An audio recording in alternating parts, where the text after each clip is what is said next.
Hello, good morning.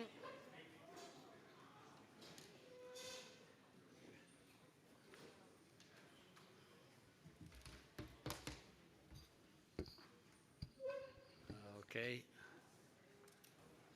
Okay. And we have also the first speaker. She's.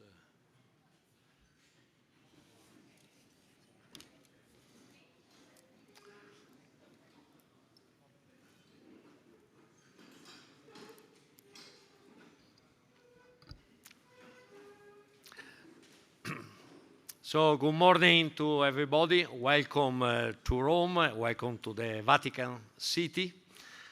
And as president of the Pontifical Academy for Life, it is a pleasure and honor to open this meeting. My warm greet to the president of the World Medical Association, Dr. Jacqueline Kitulu, and the new Secretary General, Dr. Ramin Parsi, at the very outset of these 2 days of reflection. I would like to express my personal gratitude to Dr. Ottmar Kloiber for his valuable service as the previous Secretary General.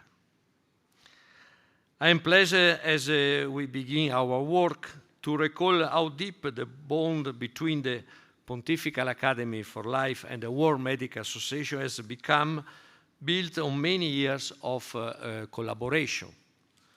In November 2017, there was the first event resulting from this joint effort, the World Medical Association European Regional Meeting on End-of-Life Care, organized in collaboration with our Academy and the German Federal Medical Association.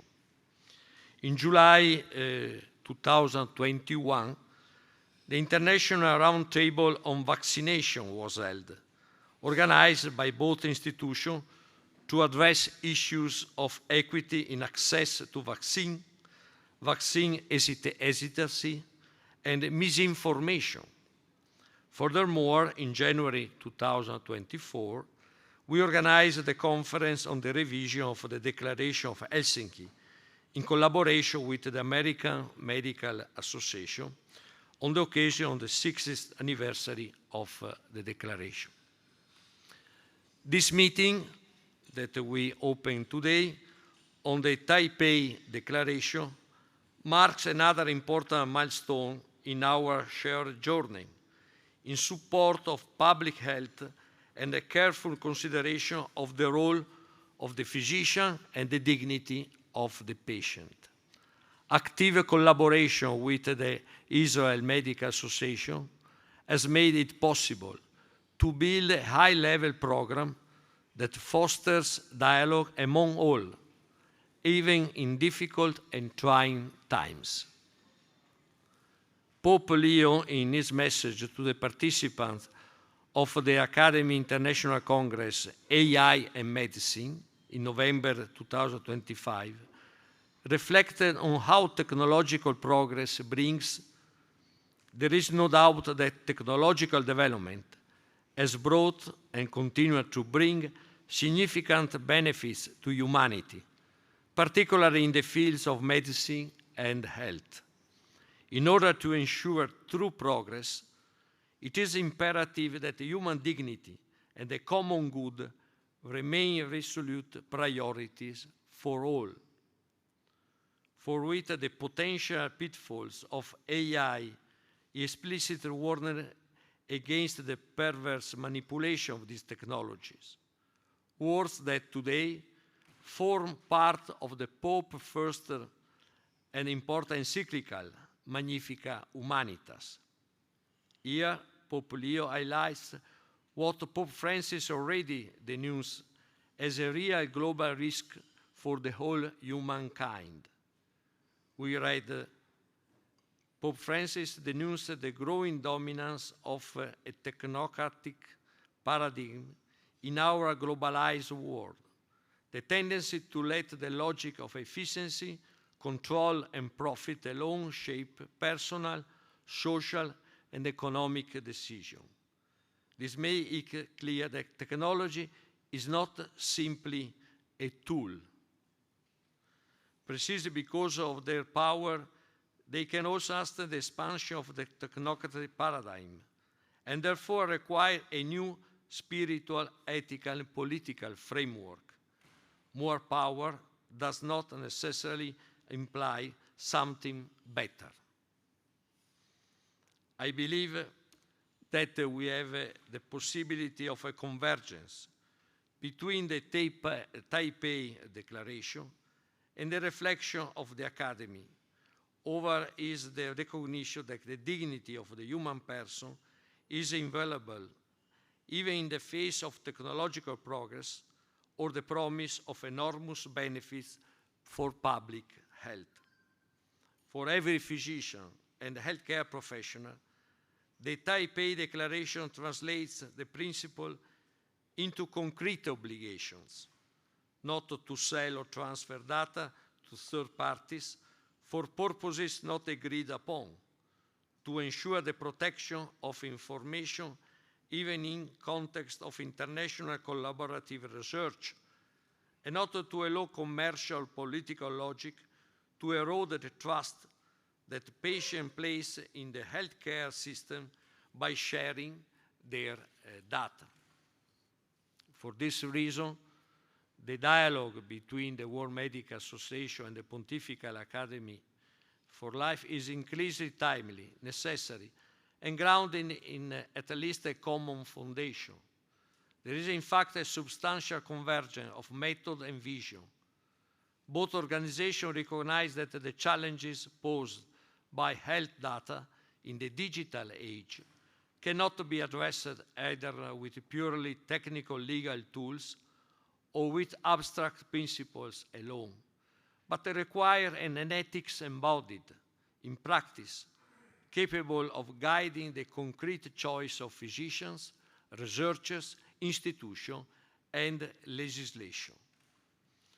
The global bioethics must integrate issue of medical ethics with the environmental, economic, and social context in which people live, an approach that the Taipei Declaration shares, recognizing that the risk of health data abuse are often concentrated where institutional safeguards are the weakest.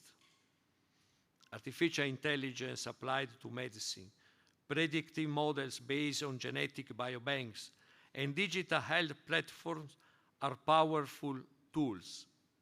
Their usefulness to humanity will depend on the strength of the ethical safeguards we are able to build around them, safeguards that protect not only individuals, but also the social trust, without which no healthcare system can function. It seemed to me, therefore, that even from different perspectives and using different languages, we are all engaged in the same endeavor to balance innovation with responsibility, equity, and progress with the human person. Thank you for your presence. Thank you for your contribution, and I thanks in advance all speakers about the contribution that they could offer to us. Have a good work together.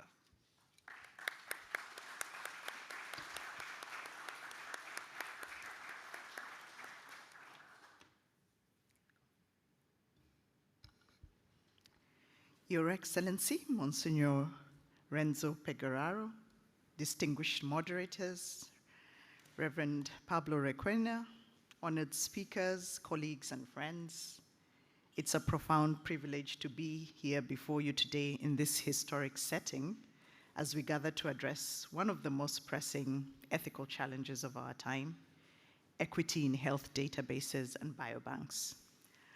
On behalf of the World Medical Association, I extend our deepest gratitude to the Pontifical Academy for Life and our co-hosts, the Israeli Medical Association, for their vision in convening this critical dialogue.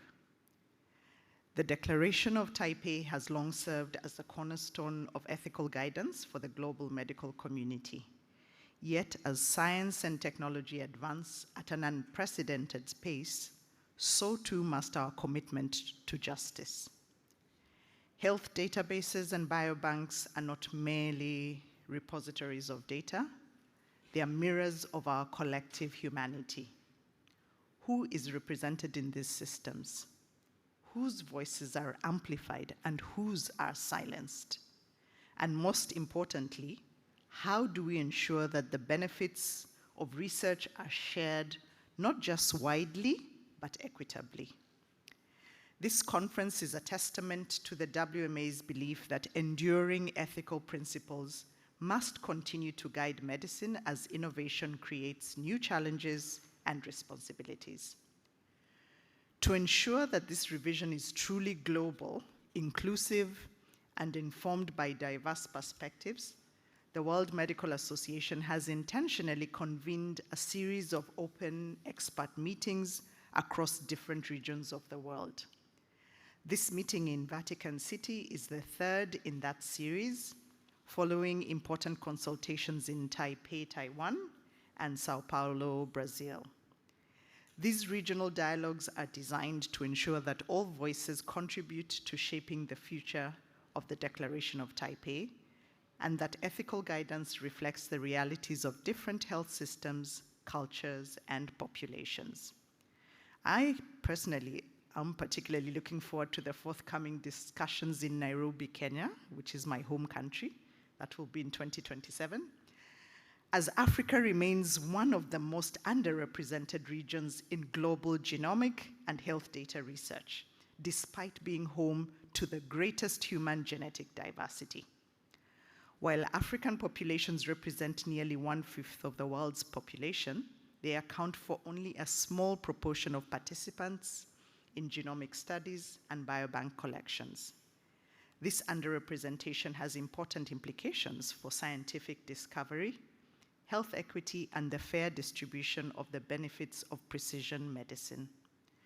Bringing this conversation to Africa is therefore not only important, it is essential if we are to build ethical frameworks that are genuinely representative of humanity as a whole.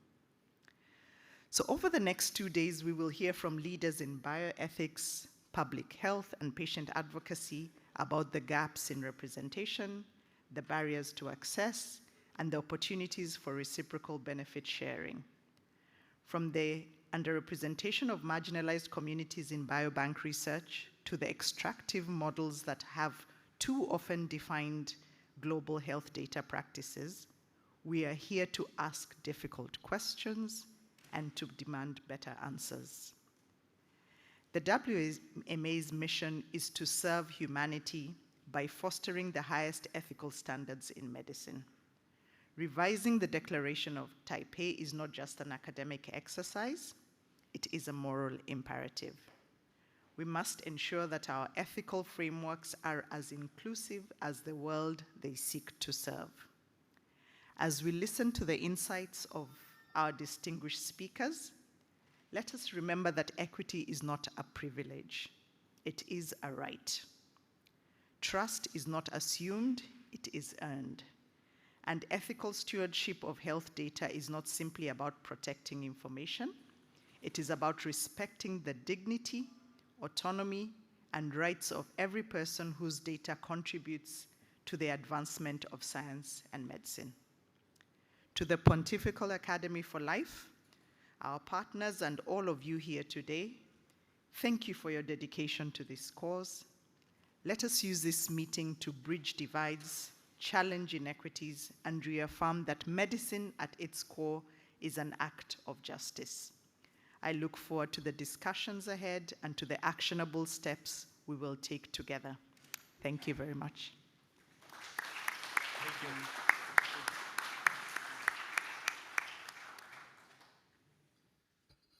So I invite the moderators of the first section. So we start also with the first keynote. Please, Dr. Kloibert and Pablo Requena to the table. Thank you. And we can move back.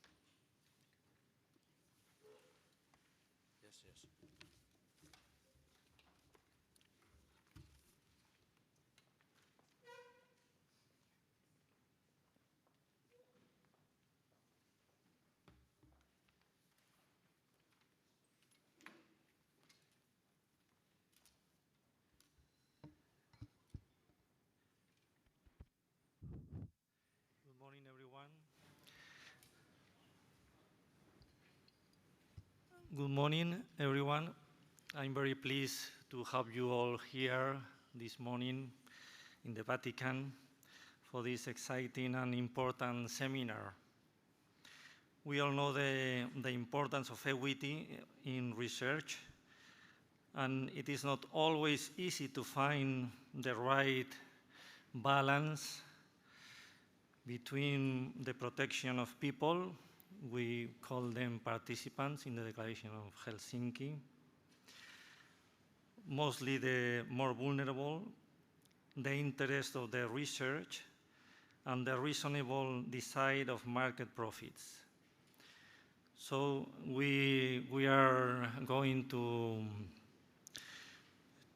talk and to discuss of many of these issues because the ethical questions are many, and they don't have an easy and unique good answer. There are better answer, worse answer, but there are not unique answer for these many questions. So I hope that during these 2 days we can have frank and open discussion in order to improve the text of the Declaration of Taipei. And without taking up any more time, I give the floor to Dr. Otmai Clover to present our keynote speaker. Thank you. Thank you very much, Pablo. Good morning.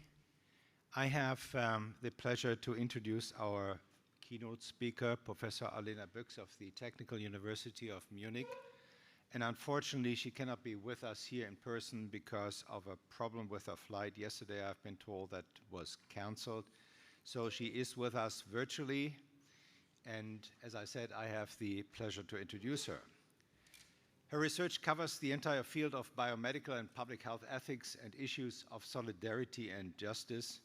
In addition to her research and teaching, Professor Büchs is involved in the political and regulatory aspects of biomedical ethics and is a member of several high-level national and international ethics committees that address the subject and its political implementation. She is actively involved in science communication. She is a member of various national, international, and academic committees, regularly advising large international research consortia and gives lectures to a wide range of audiences. In 2016, she was elected to the German Ethics Council and served as its chair from 2020 to 2024. She has been a member of the Leopoldina, that's the German Academy of Science, since 2020 and of ETA since 2029. In January 2025, she was appointed to the Science Council of the German government. And Professor Büchs, in her keynote, is addressing health databases and biobanks in relation to equitable healthcare. And I can invite Professor Büchs. I have seen her on the screen. Your stage, Professor Büchs. Thank you so much. Thank you for the kind introduction. And please let me start by saying that I am deeply unhappy that I am sitting here in front of my screen. Yesterday, last night, I was sitting on a plane and I was looking forward to arriving in Rome, maybe having a nice drink in the evening sun. And those of you who travel a lot know that the worst thing that can happen is if the pilot actually leaves the cockpit, comes into the cabin, takes the cabin phone and makes an announcement. And so he did yesterday to tell us that a bird had collided with the plane, had indeed damaged the plane when it was landing in Berlin, and that no flight could take place that night, no other option to get to Rome. So here I am, not with you. This is my great loss. I would have really liked to talk to you. And the main reason for that is that I am deeply impressed by the process of the revision of the Declaration of Taipei I have so far familiarized myself with. I am really impressed by the depth that you're giving the important issues and by the willingness to be very inclusive about this, to listen to very many voices, and to also address things that had possibly not been at the forefront a few or several years ago. And one of those is indeed the issue of justice, equity, and equality. I don't have to tell you the importance of health databases and biobanks. You all know this, you've had meetings already, so you're very familiar with pretty much the revolution, all the Nobel Prizes that have been awarded on the basis of this absolutely vital health infrastructure that everybody benefits from. And I've looked at the declaration that sets the standards for how to govern, how to use, indeed how to collect this infrastructure. And it is a wonderful document. However, it is very much geared towards protecting the individual rights, individual consent, individual privacy. That's the main thrust of this document. And while this is absolutely vital and remains an important issue, I think the issue of justice and the potential harms, not just to individuals, but actually to groups or even populations, could be improved. That focus could be improved in the revision of the declaration. And so I think this couldn't come at a better time. And I'm deeply honored that you will allow me to talk about this shift, if you will, that could be possible in the declaration from a mainly individual protection-oriented framework towards a more justice-oriented one. Now, you could ask, why should we talk about this? And the answer usually is, well, justice is relevant to everyone. Justice, if you will allow me a minute for a definition, is giving people what they are due in terms of rights, protection, in terms of recognition and fair treatment, and looking at whether the systems that are in place to ensure this are stable. And justice has two elements, and we've heard mainly about one in the remarks already, but I do want to mention both. Justice has the element of equality. Sometimes it's a little forgotten that there is a very egalitarian thrust to justice, to treat people the same in their status, rights, and basic moral worth. And to emphasize that no person should count as less than another. Those are very classical definitions. That is the one element of justice. The other element is the one that's practically very relevant, which is why we've already talked about it today. That's equity. That accounts for the differences between people. So we have the same thing. We have equality on the one hand, but we also must recognize that people need to be treated fairly according or accounting for different needs, for different circumstances, for different barriers, and for different starting points, which underlies the idea that people or groups or populations might need different types of access, different type of support, so that they can actually genuinely access the same opportunities or outcomes. So you see how the equality and the equity elements of justice sort of fit together, and both of them should be taken into account. And the reason for this is not just instrumental. I will talk about the instrumental reasons. I will talk about why we should do this from a very practical point of view, from a research point of view, from a physician's point of view, from a healthcare point of view. But I do want to emphasize something that I think in this day and age, and we've already heard from His Excellency a few words on this, this is highly relevant today, because justice, equality, and equity all flow from the same principle, the highest principle, which is human dignity, the same worth as people, just by virtue of being human, the same value that every person enjoys, and that underlies the general idea of justice, equity, and equality. And I think we shouldn't go too quickly to the instrumental reasons that are practically very relevant, but we should really remind ourselves why it is so important that we look towards justice as a means to encode human dignity in our systems of governance, in our systems of rights.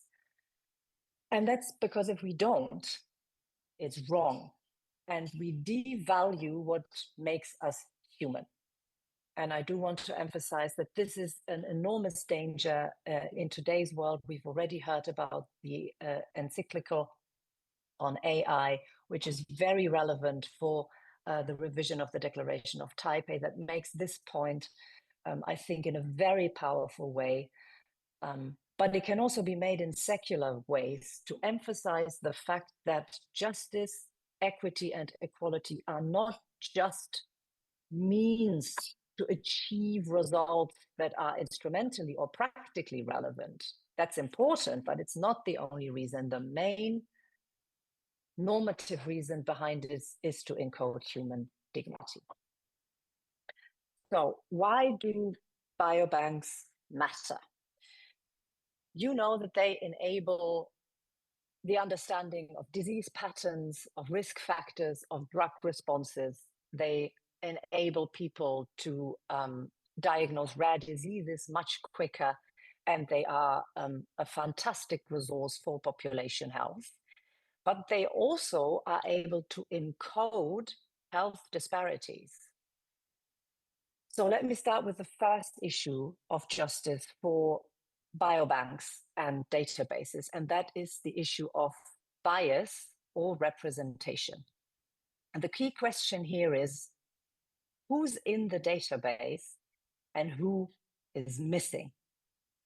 And if you look at the literature, you find very, very many studies that show overwhelmingly that many data sets overrepresent people from high-income countries or within countries from urban populations or from majority ethnic groups or people already connected to healthcare systems. So there is an emphasis to overrepresent people who are already privileged, not just in daily life, but actually in the infrastructure in which we then encode our medical systems and which we use to build research on for all the wonderful things that I have just mentioned. And the groups that are underrepresented are those that are also underrepresented in real life: racialized minorities, indigenous communities, migrants, people with disabilities, rural populations, women in many research areas, children, older people, LGBTQ communities, and people in low resource settings. So the disparities that we see in reality that we seek to address are, if you will, set in a firmer stone, if you will, if you put them into databases. They are encoded and they are crystallized by not correcting for this type of skewed representation. So what happens is that a reality that already is skewed gets made into the basis for research and future healthcare and public health interventions. And that, of course, means that the benefits that we get from these databases and from the biobanks will be geared even more to the privileged groups in there. So the precision medicine that we hope we can develop, if it is built on unrepresentative data, risks becoming precision medicine for the already privileged. And there are countless examples where this has already happened in practice. A very famous one is the warfarin treatment of Black populations that have different pharmacogenomics. There are many studies published on this particular case where a data set was used that was skewed very much towards white populations that led to treatment suggestions that systematically led to much worse clinical outcomes for Black populations. Other examples include lots of modern machine learning-based or even AI-based systems in medicine, for example, for chest X-rays that systematically underdiagnose lots of diseases in women because chest X-rays have been systematically collected less or at lower diagnostic quality for women. And this, of course, then gets translated into the tools. Another example are dermatological diagnostic tools or even pulse oximetry, both of which work worse on darker skin tones.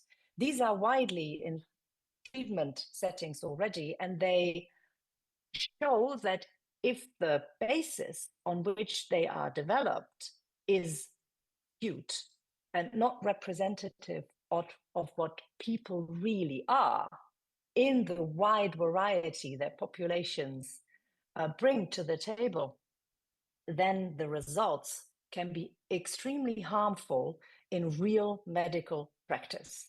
So this is not a theoretical issue.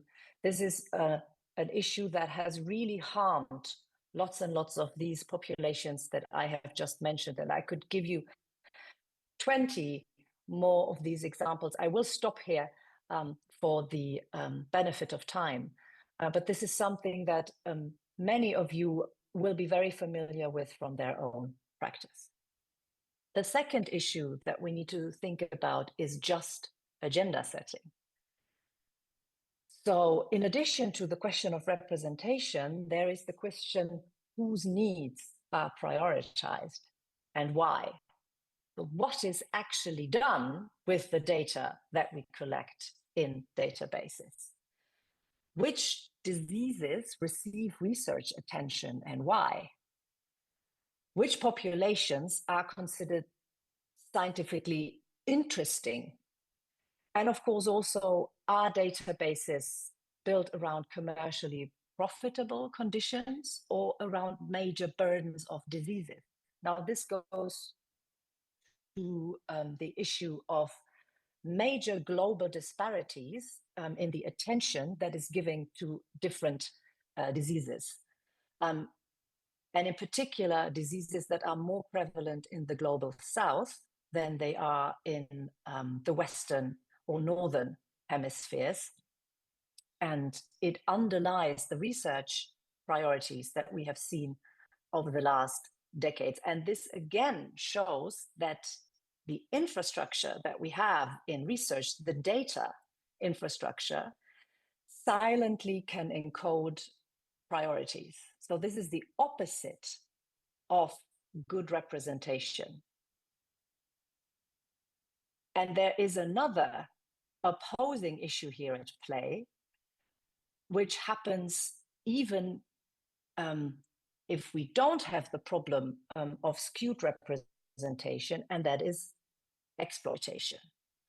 So what has happened in the past very often, and this has been shown in many studies as well, is that populations from underrepresented groups, while they have not been benefiting from the results of research, have been its source. So in a way, this is the opposite of what I just talked about, an issue of extraction. So this is not underrepresentation, but overrepresentation in research, which then, however, does not lead to enjoying the benefits. And that is if the priorities, the research priorities, are geared towards treating illnesses that are mainly relevant in affluent regions of the world, using data sets that are collected or research materials, biobanks that are collected in underserved regions of the world. So this is a gross violation of research reciprocity.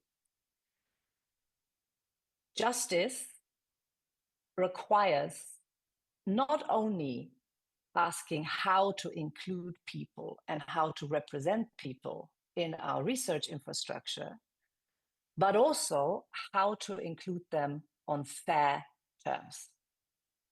And this leads directly to the next issue, which is an important governance issue. In order to balance this, which goes to what I said initially, the balance between equity and equality, both of which should be respected, the best tool we have is governance. This cannot be delegated to individual consent or the protection of the individual, because these are structural issues that only really become relevant at the group or even the population level. So individuals could be asked to provide their research material, and they could be informed, and they could do this very autonomously, and yet an exploitative structure could have been set up in just the way that I have just mentioned. And so this can only be addressed at the governance level. And it is about procedural justice. It is about who decides about access and use of databases and of biobanks. So there are a lot of elements. This is a very well-known response to these issues, and the usual points that are mentioned in justice-oriented governance that should be included are community engagement and real representation in oversight bodies, transparent criteria for data access, not just the collection, but actually for data use and access, the accountability for secondary use, the protection against discriminatory and stigmatizing uses, and special safeguards, particularly for indigenous data sovereignty and community held interests that often get harmed in these exploitative structures. It can also be linked to the issue of consent, for example, by including ongoing or even dynamic consent where appropriate. It's not a magic solution, but it interlinks the important issue of individual autonomy and individual consent with the recognition that justice issues may only become apparent over time, which makes the participation and representation in oversight bodies so important, because this is an ongoing issue. This is not something that is solved once, but this needs to be looked at over time. Another really important element of making sure that justice issues are either solved or softened at least is benefit sharing. Benefit sharing is another way to address unfair or even exploitative infrastructure setups, and can correct for historical harms that may have occurred already, and is thus one of the most important elements to ensure for equity. So the most obvious one is to return relevant findings where appropriate, to make sure that there are appropriate feedback structure in place that have to be mindful of the situation and the conditions at the local level. The other thing that needs to be kept in mind is that capacity building should accompany research in resource-limited settings, because here, in terms of responding to equity, the situation is very different from data subjects in resource-rich situations that can automatically expect that the results of the research will at some point be fed into their healthcare system. This is often not the place if the setup in the beginning or historically was exploitative. So access to resulting diagnostics or medicines or technologies or even public health tools should be guaranteed. There could be research partnerships that would foster local research infrastructures or local other healthcare infrastructure. One of the issues that has been frequently ignored in benefit sharing is the recognition and the authorship for local researchers that contribute to bringing databases or biobank work to life locally, but are often forgotten when the research results are published. My colleague, Barbara Preinsack, who I've had the pleasure to work with on a lot of work on solidarity, has used a term that has been frequently around in this area of data colonialism. This must be avoided to extract samples or data from communities, particularly resource-poor communities with benefits flowing elsewhere. So participation must include fair benefit sharing. Otherwise, it turns what could have been an action of solidarity or of informed autonomy in the beginning into an extractive situation. So what does this mean practically for the revision of the Declaration of Taipei?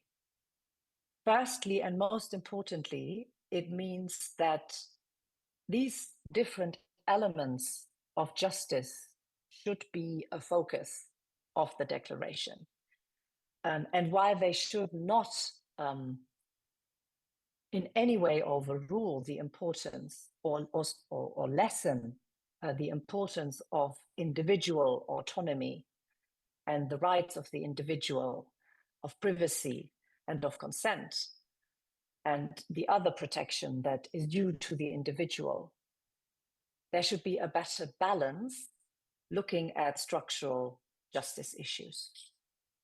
And possible principles to underline this in the declaration could be, for example, representative inclusion, so that databases and biobanks actively, in an ongoing fashion, address underrepresentation of the kind that I have described, that is very frequent. Some say even the norm in many databases, and particularly in the ones that address health issues that have global relevance. This is something that must always be monitored for on an ongoing basis. Equitable agenda setting.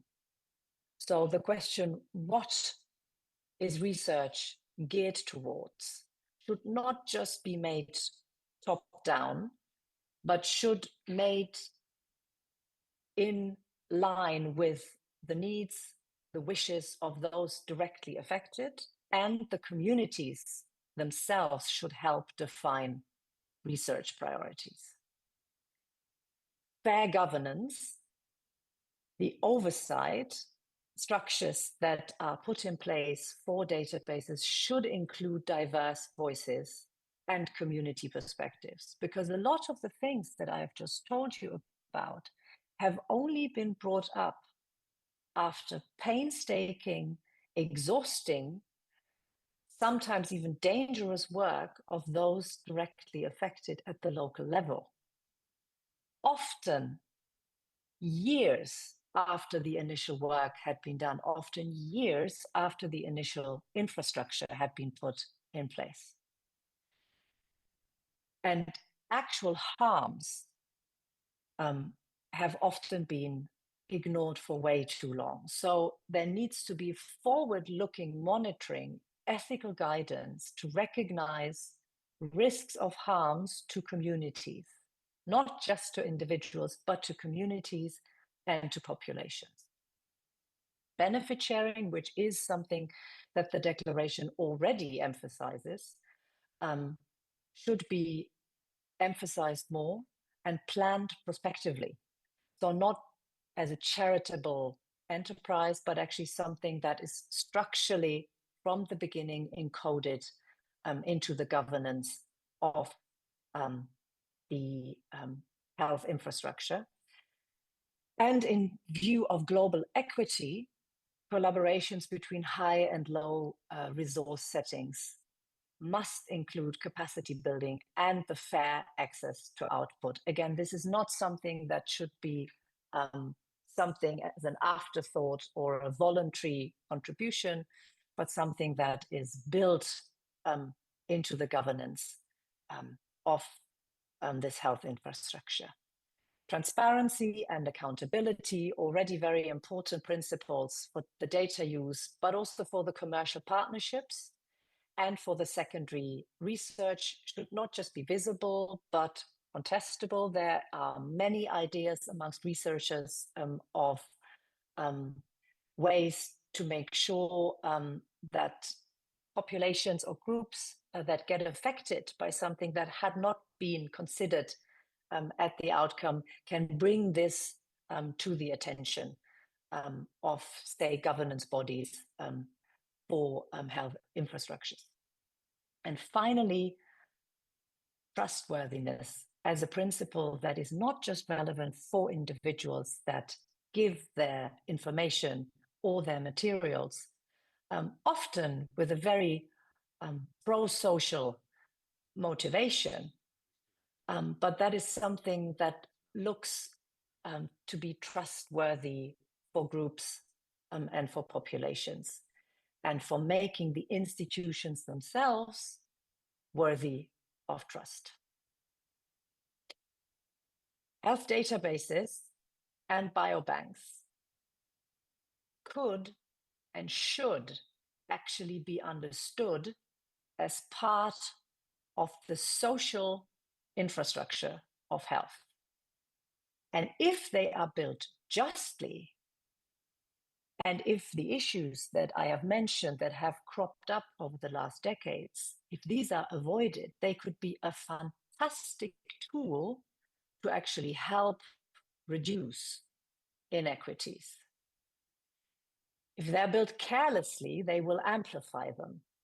But if they are built with a vision of ethical success, and not just looking towards the wonderful discoveries and all the progress in research and healthcare and public health that they enable, but also as a tool to reduce inequities and to improve justice, they can be a tool that makes the world better and that helps human dignity thrive across the globe. Thank you very much.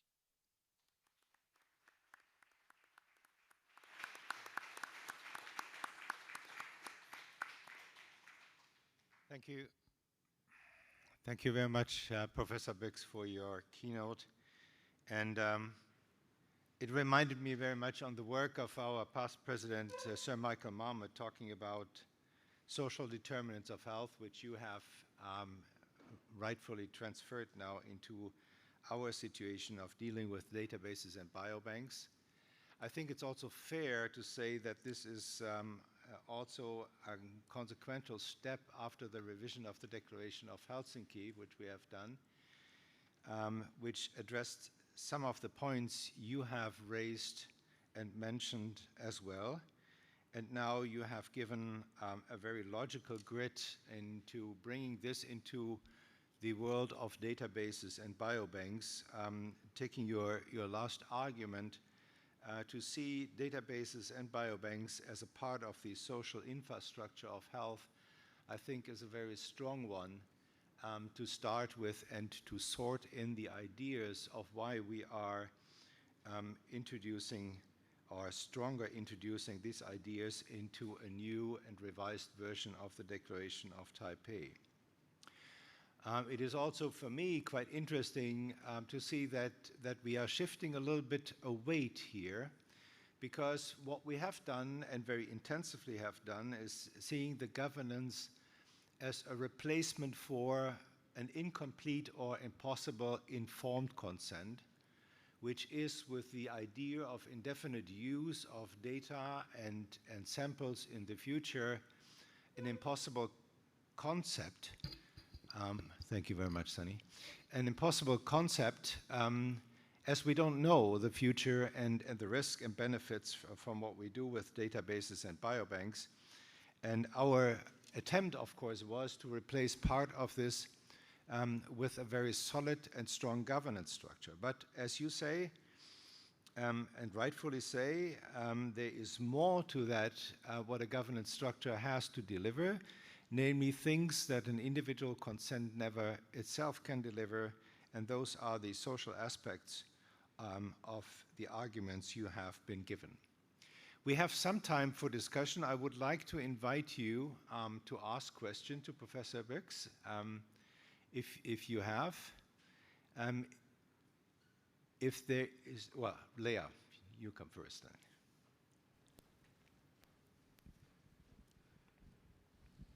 Thank you so much. It was an excellent presentation. And as you, we are very sad that you are not able to be here with us. And I'm sure we would like to continue the discussion. When I was listening to your presentation, I thought that a lot of the points that you brought up were points that are addressed with the research and with questions that we've dealt with or deal with in the DOH. And my question also, and one more thing, is that a lot of it was geared towards the idea of collecting data within the medical setting. And then I think we can put all these safeguards that you've spoken about. But one of the issues that we've discussed previously is that we know today that medical and health data, I would say health data, is being collected in different areas. And we had a debate about how much the DOT should be narrow or should be in a wide scope. And I think we've come to a conclusion that we want to have a wider scope. So the question is, if I'm looking at your points and the different ideas of how to safeguard, how to achieve more justice, how would you do it when we are not discussing the normal going into a research program where you can put everything in and get the the assurance before, but rather in this larger scope? If you could a little bit elaborate on that. Thank you so much. That's a fantastic and very difficult question, as you know. Let me first say that I'm actually not worried about, well, I am also worried about the research setting, but much less, because if you look at the literature and the awareness of these issues, none of what I have given you is in any way new. This has been recognized, and there has been a true learning curve that you cannot just look at the individual, you cannot just use governance to sort of make up for whatever the individual can't deal with, but you actually have to look at the structural level because issues emerge over time. And researchers are good at learning. My understanding is that as a document addressing biomedical public health research, a revised Declaration of Taipei will be very successful and will be an important guiding principle and will filter down into the research settings. However, as we all know, there's been a revolution of using data outside of the research or medical/health system with health implications. And that is something I believe will be incredibly difficult to address by a declaration from the World Medical Association because it is geared towards different stakeholders. It is no longer geared towards researchers, biomedical professionals, healthcare professionals, doctors, and so on. But actually, it's geared towards anyone who deals, if you will, in data collection that can have health outputs. That can most likely only be addressed at either global trade or multilateral levels of negotiation that I am absolutely no expert on. So what I would urge you to do, if I may speak plainly as an ethicist, is in full acknowledgement that this is going wider with a declaration that used to have a very clear audience. I think this can set an example. And I think it can set an example by emphasizing that wherever data is used that has any health implication,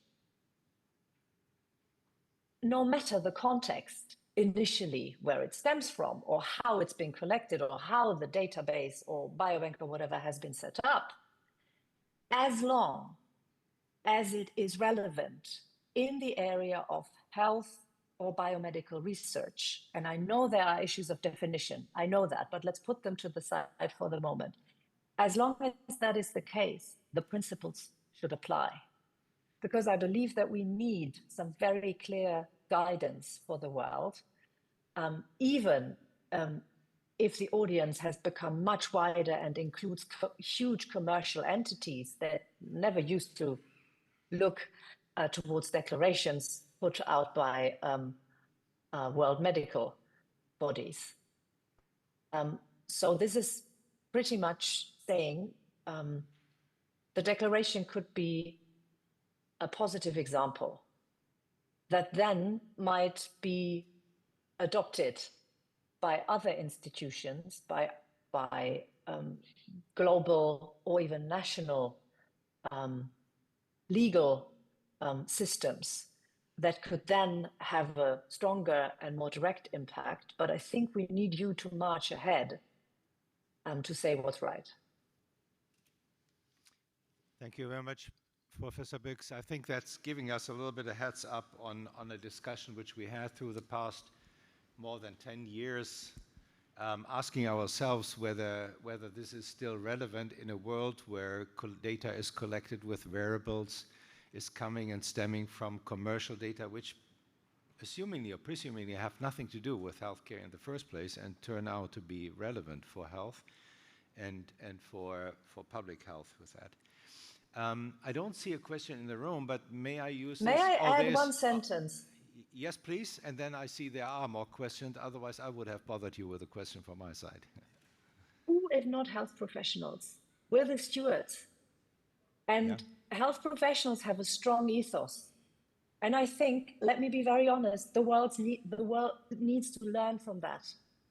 Things are not going in a very good direction. And I think the bodies that have had such values and such principles for such a long time are really necessary right now to, if you will, be very clear that health is a domain that, even though it's now been widened up to so many more stakeholders, needs to be treated with the same caution it has been treated before, and that the principles don't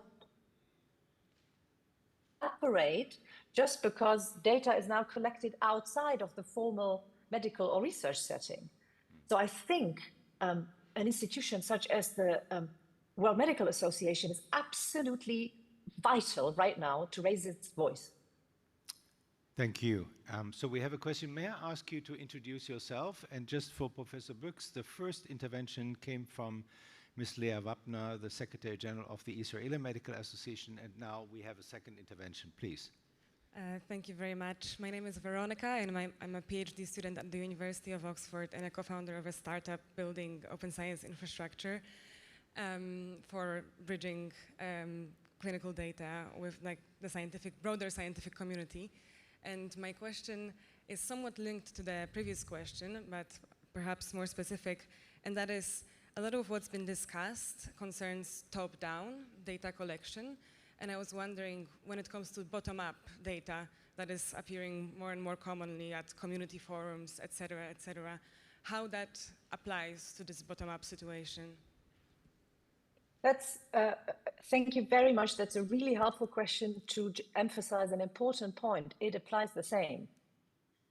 The fact that bottom-up is often, I'm being very broad here, but is often very good at having careful informed consent procedures, because if it is done bottom-up, there's a lot of interest by people who contribute there is often a lot of care in the design of consent in structures and information governance because, well, you know, it's pretty much done by the people who want to build something. That does not mean that you cannot have these systemic issues down the line.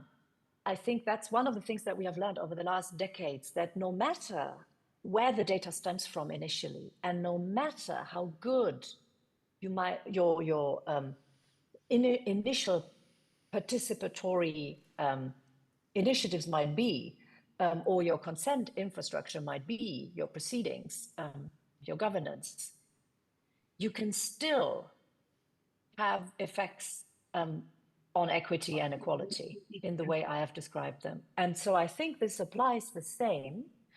And you should also have monitoring systems in place because the fact that it's done bottom up doesn't mean that you might not have these effects down the road. I think it's less likely because often if bottom up initiatives build the governance, they are mindful that there could be biases in their data sets or that there could be certain potential harms to groups.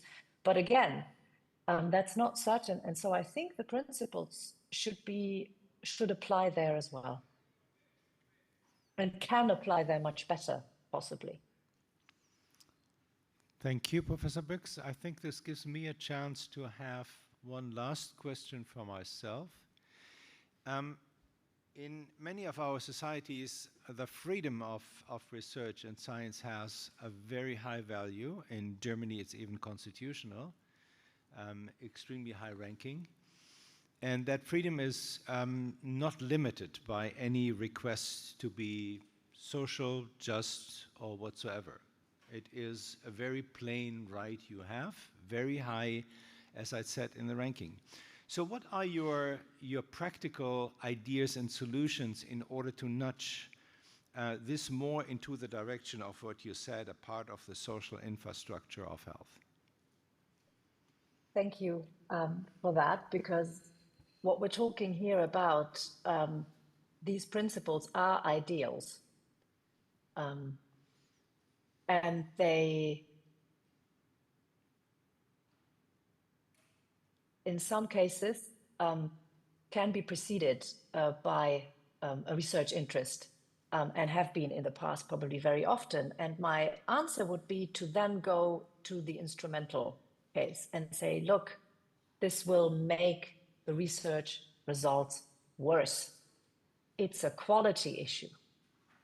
I think one of the major motivating factors for researchers realize these structural skewed issues that I have framed as justice issues, that others have described as biases.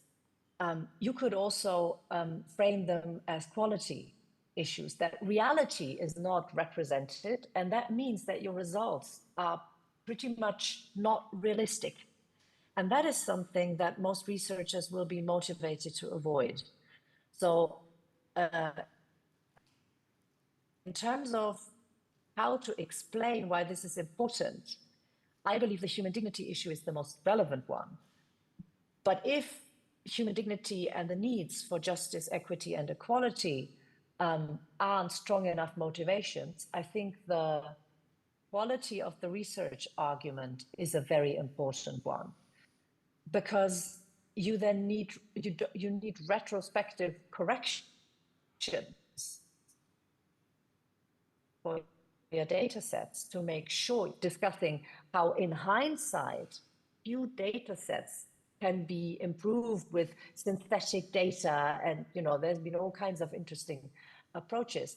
But this is correcting for something that went wrong in the first place. So I think it's really important not to just think about this, and I try to make that point, while ethicists, these are no-brainers in terms of why we should do this. For those who say, look, I'm a researcher, I'm free, the freedom of research is mine, and I don't care about all this ethical stuff. I think the more instrumental quality argument could serve as a motivator, and I think having a few punchy examples will make that clearer to people. I hope that answers your question in some way, but that's the best answer that I can come up with. Thank you very much. At least it's a very strong argument from the scientific point of view. And I think we also will have to discuss others which go down to the financing of research and also the financing and the purpose of research when public money is involved. But I think the scientific one is a very strong one that certainly applies to all kind of research, even so if it's been done private and also for the purpose of generating income. We have now to thank you for this. It has been a pity that you could not have been with us here and stay with us for the day and discuss on with us. But nevertheless, I would like to thank you, and I think it's worth another round of applause for Professor Büchs. Thank you so much. Have a lovely meeting. Thank you. Goodbye. Goodbye. And Goodbye. we have a coffee break now until 10:30. Thank you.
bag and I come.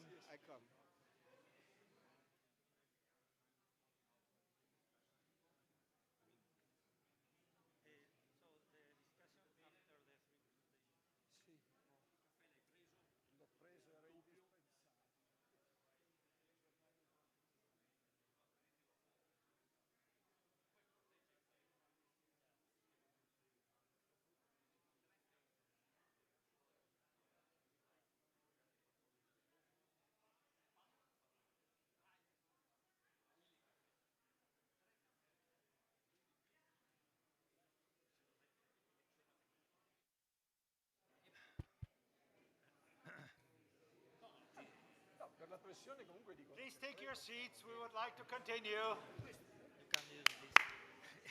I tried. It doesn't work.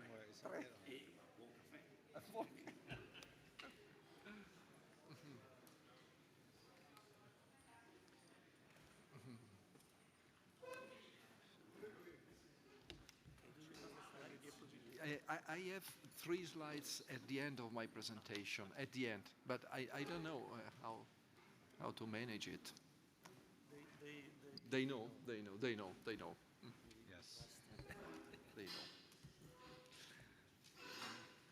Yes, let's continue with the second part of our first session, and I have the pleasure to introduce Professor Semplici.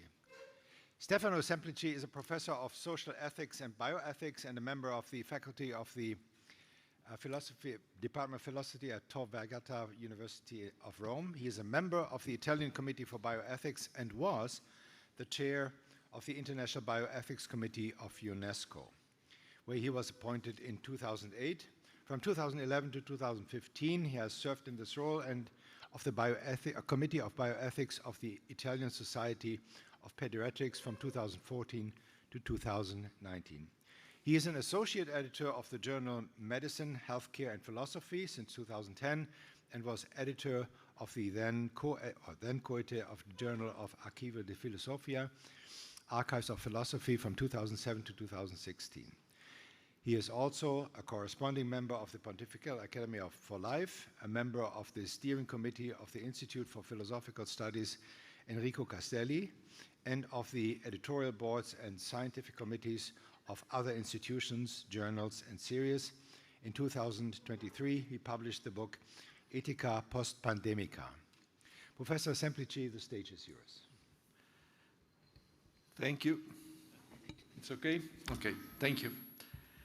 So, I begin by noting that the term equity and the corresponding adjective equitable is absent from the Taipei Declaration, just as it is absent, for example, from the General Data Protection Regulation of the European Union.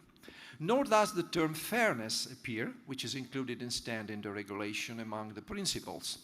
Starting from the preamble, the principles whose protection is requested, along with dignity, are autonomy, privacy, and confidentiality. Of course, the absence of the known does not necessarily mean the absence of the thing. Paragraph 4 adds to these principles the concern about discrimination, which return in paragraph 21 among the commitments governments are asked to undertake in the form of a duty to prevent it. Article 17 sets the duty to protect the interests and rights of the communities concerned, in particular when vulnerable, especially in terms of benefit sharing, as it has already been highlighted this morning. Discrimination, lack of respect for equality, is indeed a powerful generator of inequity. Article 10 of the 2005 Universal Declaration on Bioethics and Human Rights, Equality, Justice and Equity, for example, succinctly summarizes the idea of justice generated by the essential connection between equality and equity. The fundamental equality of all human beings in dignities and rights is to be respected so that they are treated justly and equitably. The fact remains that even in the 2005 declaration, the article on the principle of non-discrimination and non-stigmatization is a separate one, even though it immediately follows Article 10. A specific article is also dedicated to the principle of benefit sharing. That is one of the two themes highlighted in the titles of the two sessions to follow, along with representation. Some examples, drawn from different contexts, can help us highlight the elements converging in the polysemic, overarching idea of equity and explain the pivotal role it has assumed. In the legal sphere, equity refers to justice as impartiality, but also and more specifically to the ability and responsibility to apply the law not rigidly, but always taking into account the specific circumstances of the particular case, thereby preventing the strictest application of the law from becoming the greatest injustice. Summum ius, summa injuria. It is for this reason that criminal codes introduce a margin of discretion in imposing penalties. There may be aggravating, mitigating, and even exculpatory circumstances. It is the long tradition of the Aristotelian notion of epieikeia. In the political sphere, equity injects a specific egalitarian dimension into the idea of justice, in the sense of opportunities and in some cases even outcomes. For example, a minimum threshold of dignified living conditions for all, which becomes a condition for the legitimacy of its procedures and decisions. Everyone must be guaranteed the opportunity to fully develop their aspirations and access to certain fundamental goods and freedoms, even when this implies the provision of additional support and resources. This is the classic example of taller wooden boxes given to shorter individuals so that everyone can see over a fence, equality of opportunities. In the sphere of taxation, the concept of equity is used to justify the distribution of the tax burden, which is the primary tool of income redistribution policies. Horizontal equity requires that individuals with the same ability to pay be taxed equally. Vertical equity is the basis for higher taxation of those with a greater ability to pay, including through progressive marginal tax rates.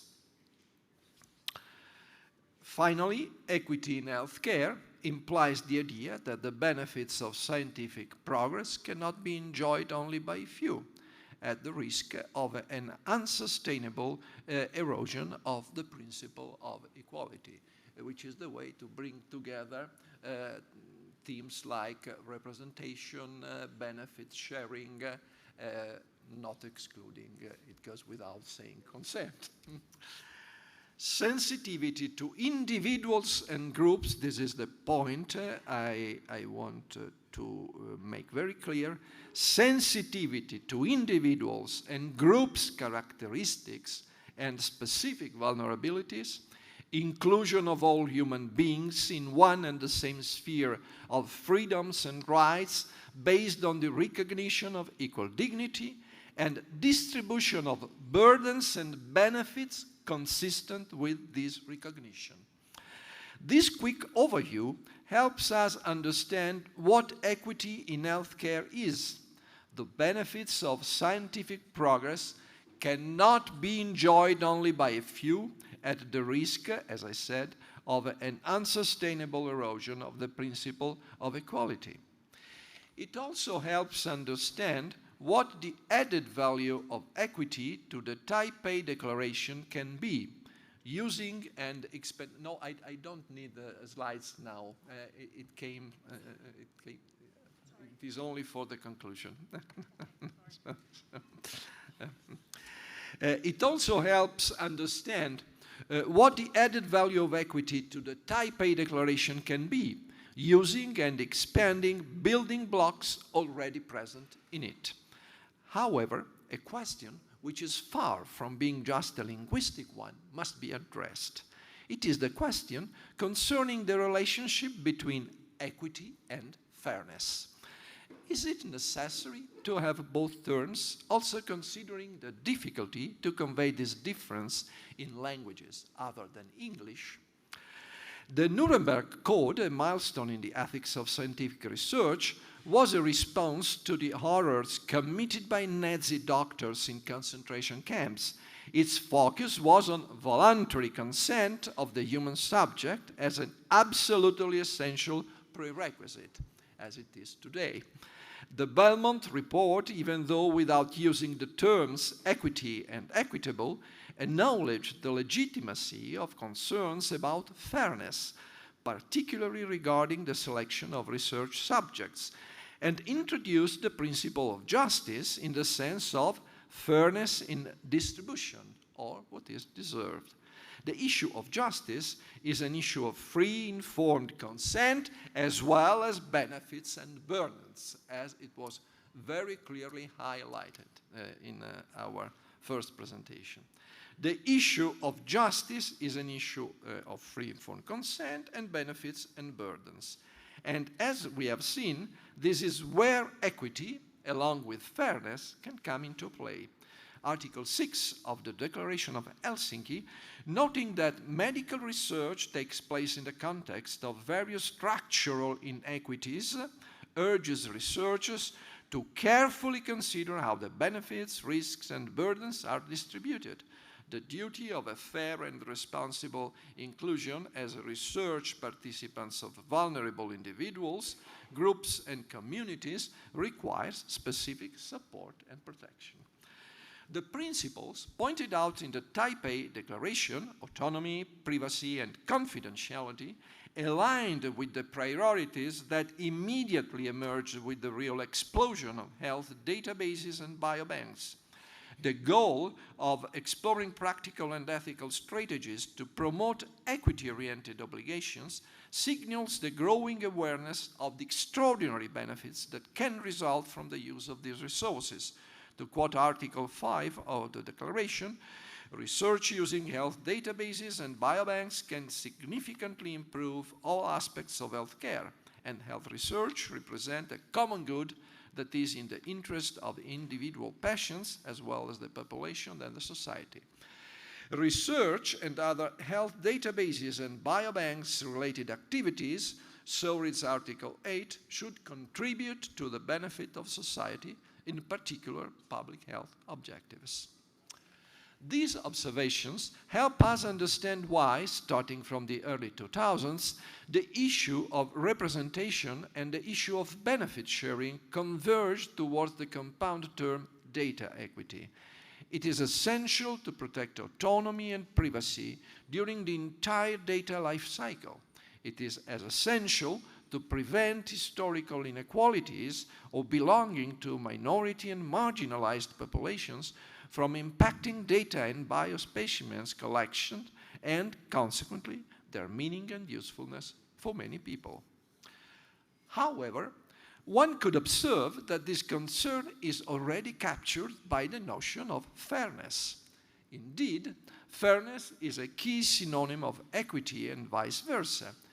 In other languages, the first term has been translated, at least in some contexts, with a term corresponding to the second one. An example is the translation of the Rawls notion of justice as fairness. It is also worth remembering that the term equity is not mentioned in 1948 Universal Declaration of Human Rights, nor in the 1950 European Convention.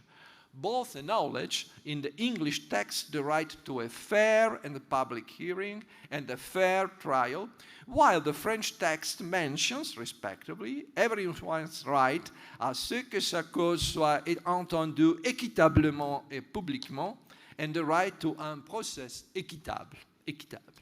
The same applies to the 1966 Covenant on Civil and Political Rights, where the adjective equitable appears with reference to distribution of membership and representation in the Human Rights Committee. The Covenant on Economic, Social, and Cultural Rights speaks of fair wage, again, équitable in French, and equitable distribution of world food supplies in relation to need.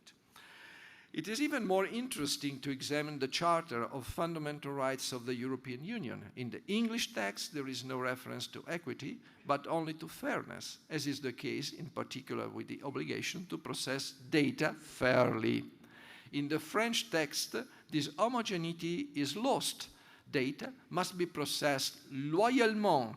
Compensation for deprivation of property must be juste. Fair trial becomes tribunal impartial, while for fair and public hearing, the same translation as the 1966 Covenant is used. For working conditions and good administrations, the term équitable and équitablement are used. Exploring the evident closeness of the two notions in many cases and their differences may be useful not only for the English language. Fairness retains a more accentuated procedural meaning, while also indicating an attitude, is the term used to focus on the rules that presuppose the recognition of equality and rights stemming thereof, but are consistent with the creation of some inequalities or even channeled to that, as does the outcome of a fair game, which could result in a draw, though not in all sports, or a victory for one team and a defeat for the other. Equity, apart from its specific meaning in the field of finance and ownership in English, relates a bit differently to the principle of equality. Its focus is on the impact of differences of personal characteristics and situations on the duty of equal respect for individuals and groups. Not coincidentally, in the two covenants of 1966, the term appears in the context of distribution, although the expression fair distribution also makes perfect sense.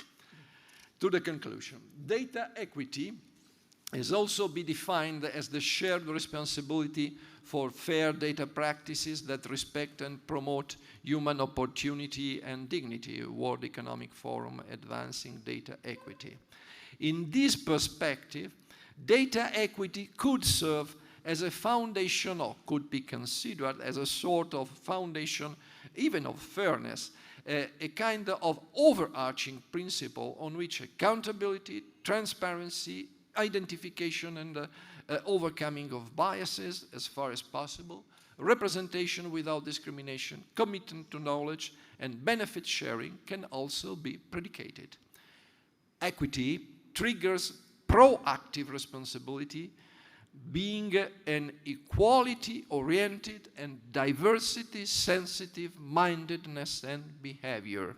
Equality-oriented and at the same time diversity-sensitive mindedness and behavior.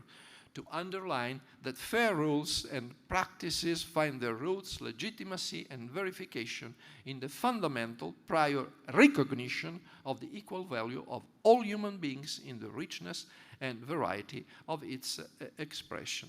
This attitude is undetachable from its realization in ethics and politics, including decision about economy or healthcare organization, along with justice in the courts. What does it mean in practice for the revision of the Taipei Declaration? I just tried to write down some proposal for further reflection. Maybe a new article which should partially include the content of current Article 5 and Article 8 after Article 3, pointing at the principle of equality as a fundamental one in its conclusion. And immediately following this statement, the idea split it in two different articles, paths of for reflection, if you want. The principle of equality requires that all individuals and communities share in the benefits of research based on databases and biobanks, and their interests be protected. Conditions of special vulnerability need specific attention so that no one be left behind.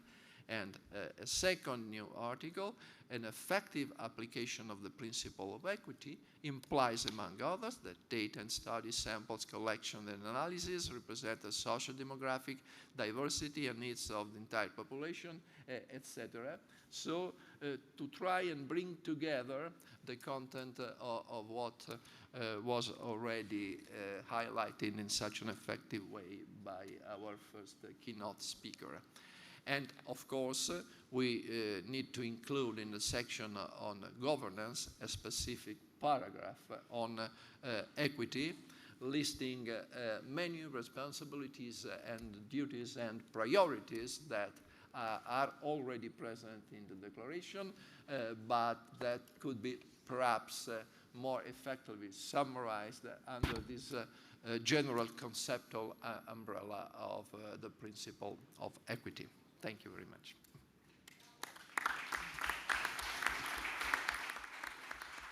Thank you. Thank you very much, Professor Semplici, for this presentation. We have two more presentations, and we suggest that we first hear those presentations and come to questions and a discussion afterwards. That gives a fairer chance to those who follow now with their presentation to have the time to do this, if that's okay with you. So please note down if you have specific questions to Professor Semplici or to our following speakers, and then in the end we will have a chance. And I hand over now to Pablo. Thank you. Thank you. I'm very happy to present two good friends for the next two talks. The first one, Professor Dr. Dominique Sprumont. He's the chairman of the Commission Cantonale d'éthique de la Recherche in Lausanne. He's also professor of health law at the Institute of Health Law in the University of Neuchâtel. He's also WMA academic partner, and he's SIOM's vice president. He's also president of the Research Ethics Committee of both, and past vice director of the Swiss School of Public Health. He has collaborated in the drafting of numerous laws and regulation in health law at the Swiss, European, and international levels, including the WMA Declaration of Helsinki. Please, Dr. Sprumont, the floor is yours. Thank you, Pablo. Ave, buongiorno. Thank you for being here. Thank you for the Pontifical Academy for Life to have organized this conference here together with the World Medical Association. It is an honor, a pleasure to be here. Very importantly, a special thanks to Monsignore Renzo Pegoraro, who has kindly accepted to invite Dr. Jacinta Tue from South Africa, with whom I have co-written this presentation. And I think this is very important, that we not only build bridges in our brain, but also in real life among cultures and continents. So thank you for this. So very importantly, I am building this presentation with the idea we need to move from facts to acts. And I always enjoy citing my good friend Benji Friedman and his really important paper, Where Are the Heroes of Bioethics? And basically, the question behind that question is, how do we move from the theory to practice? You know, and I want to congratulate the Pontifical Academy for Life. Very good timing for the conference. There is a encyclic which has been published about a week, 2 weeks ago, Magnifica Humanitas. I warmly invite you to read it. It's very well written, also in French. I'm sure the Italian version is as good as the English one, and the Spanish and Portuguese, Japanese version, they exist. It is quite important to have in mind, we need to move from the facts to the acts. And this encyclical letter, Magnifica Humanitas, is about that.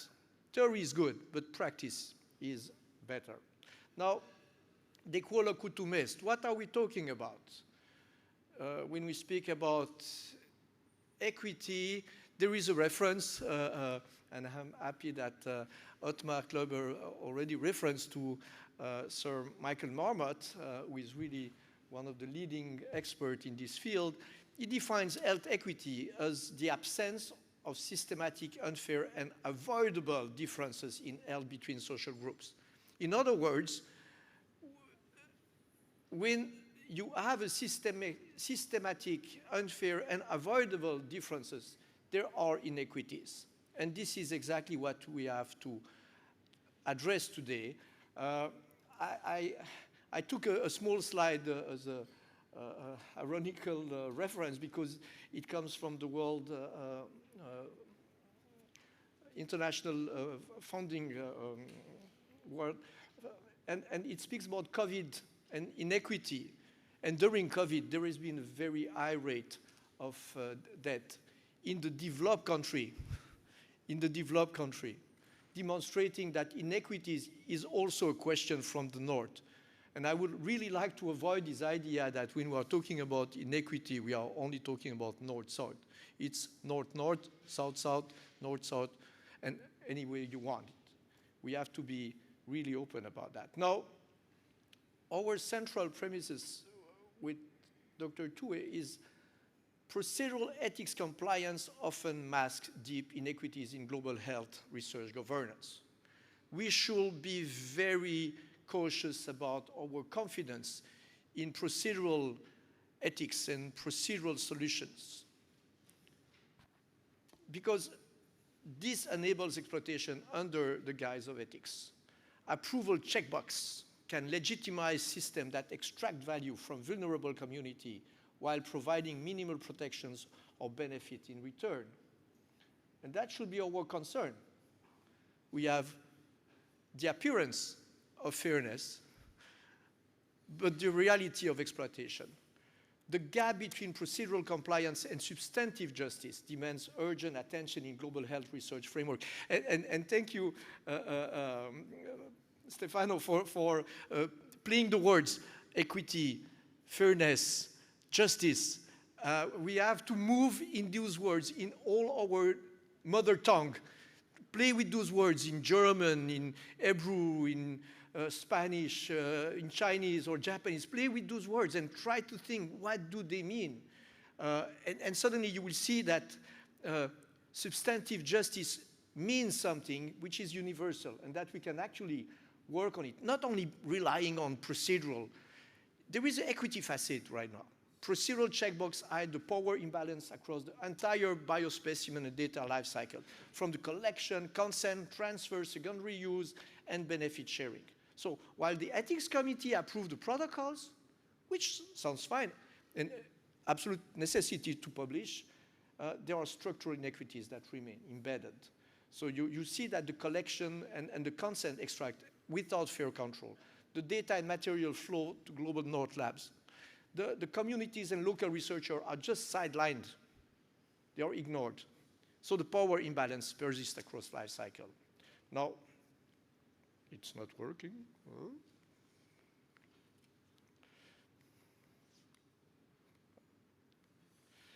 Sorry, I click, but. Yeah.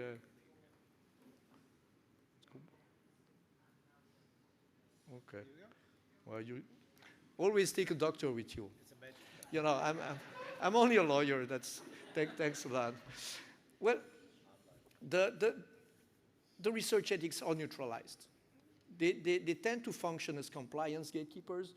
And I say that being a chair and being a member of the Association of the European Research Ethics Committee. So this is difficult to be a justice advocate inside the REX work. We are pressured to approve protocol with preset material transfer agreement and legal review. We must prioritize institutional risk over participant protection and equity. And this brings to weaponization of consent.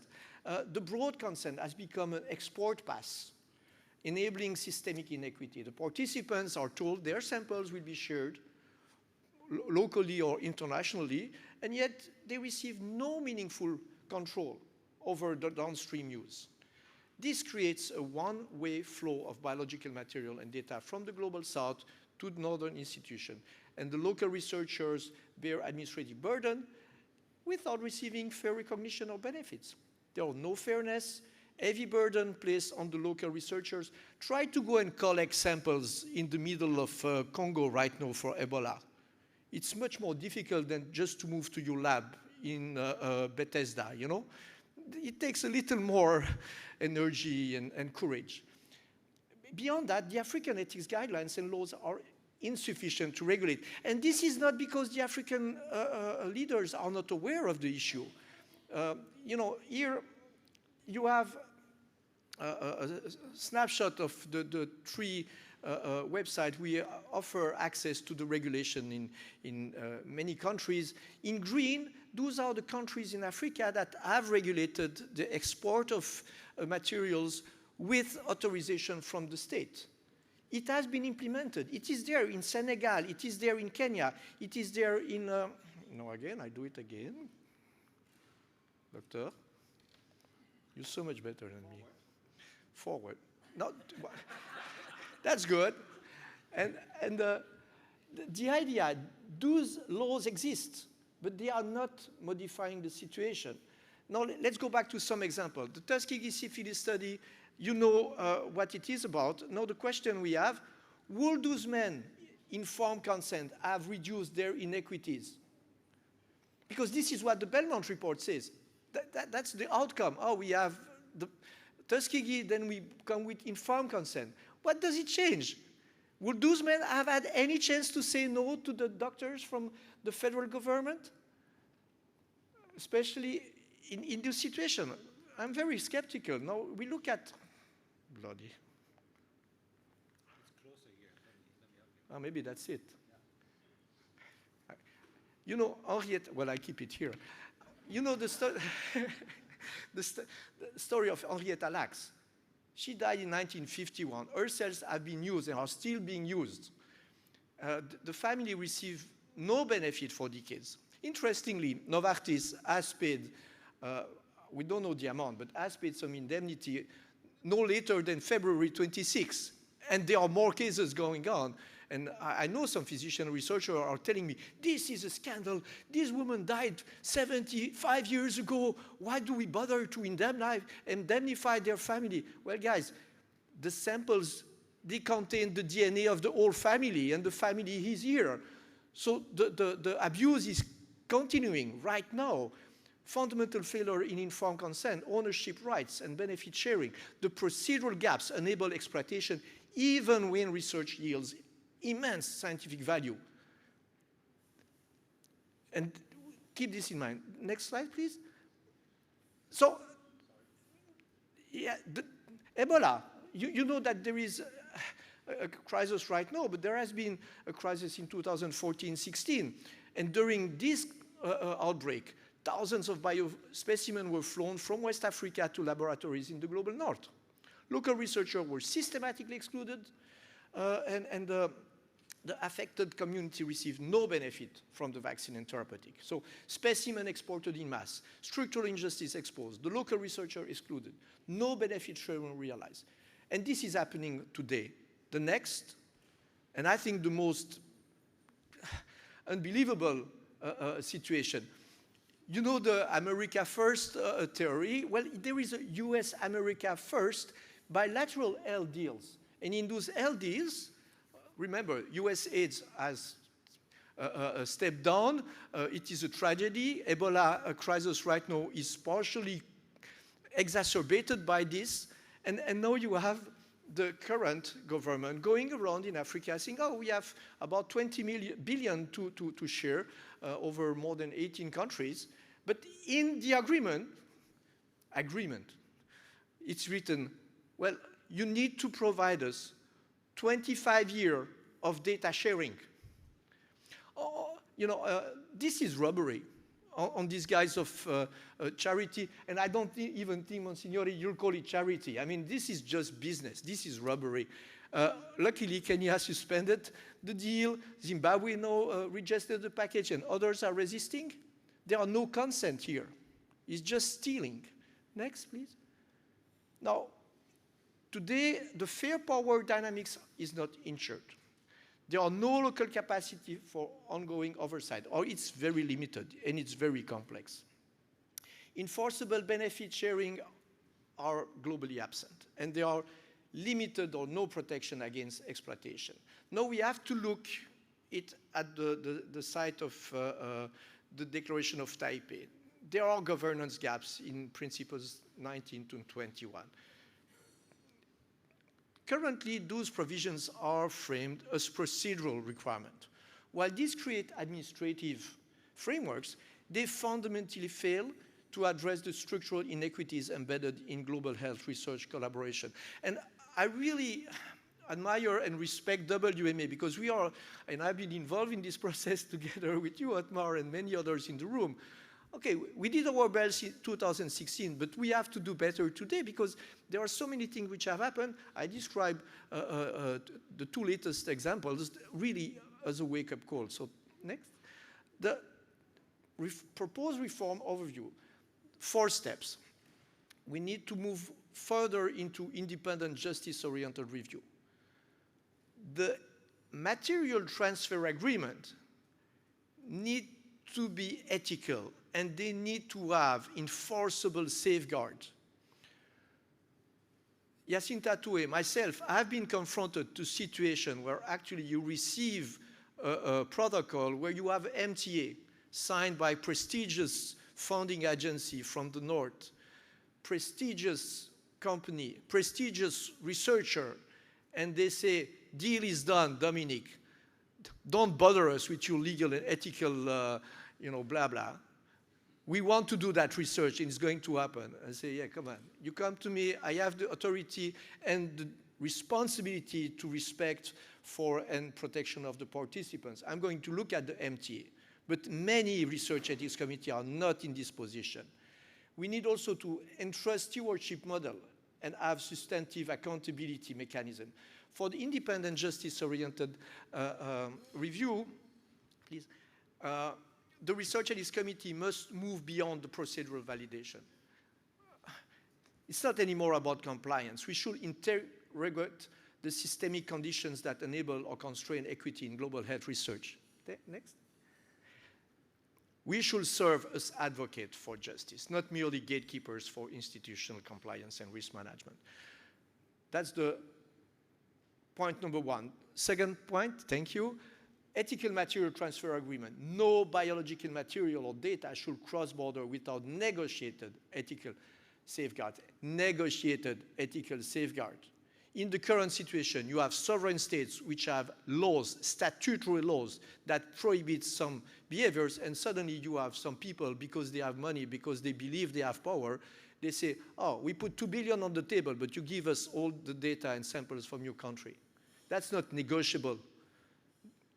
So the MTA must be transformed from administrative formalities into enforceable instrument of justice that protects source communities and institutions.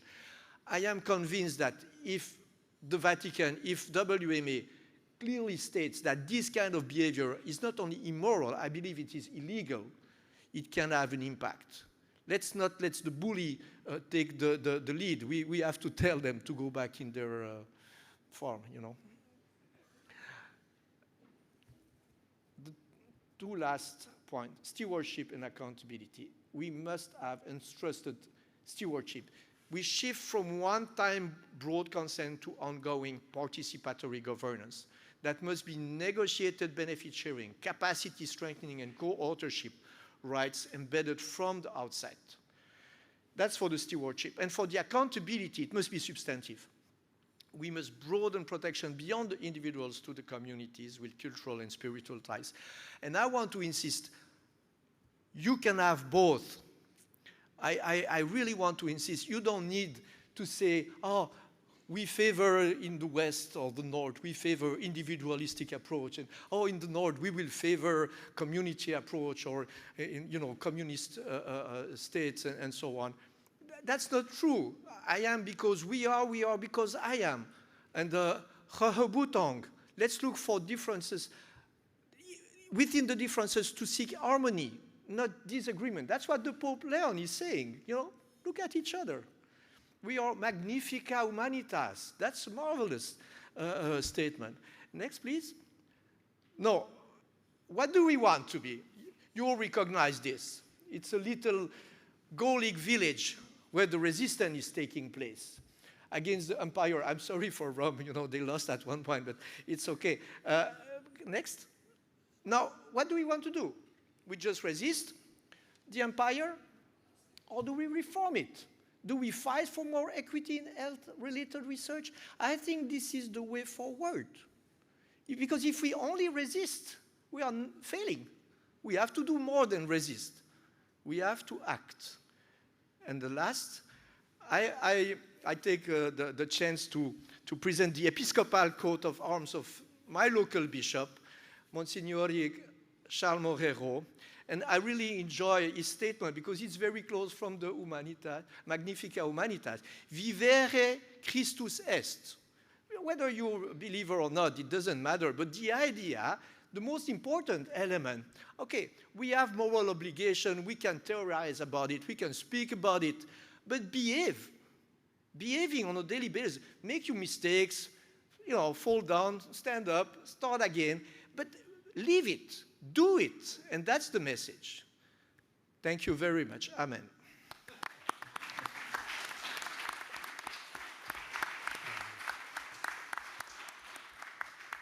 Thank you, Dominique, for this, I would say, passionate and provocative talk.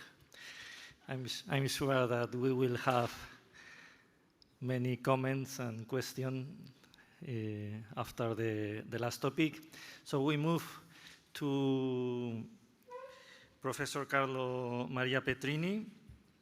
He is the head of the bioethics unit at the Istituto Superiore di Sanità, Italian National Institute of Health, and he is also director of research in this institute. He is also chair of the National Center for Coordination of Territorial Ethics Committee and chair of the National Ethics Committees of public research bodies and other public bodies in the national level. He is member of the Italian National Bioethics Committee and the coordinator of the Research Integrity Commission of the ISS. And also he is corresponding of this Pontifical Academy for Life. Carlo, the floor is yours. Thank you.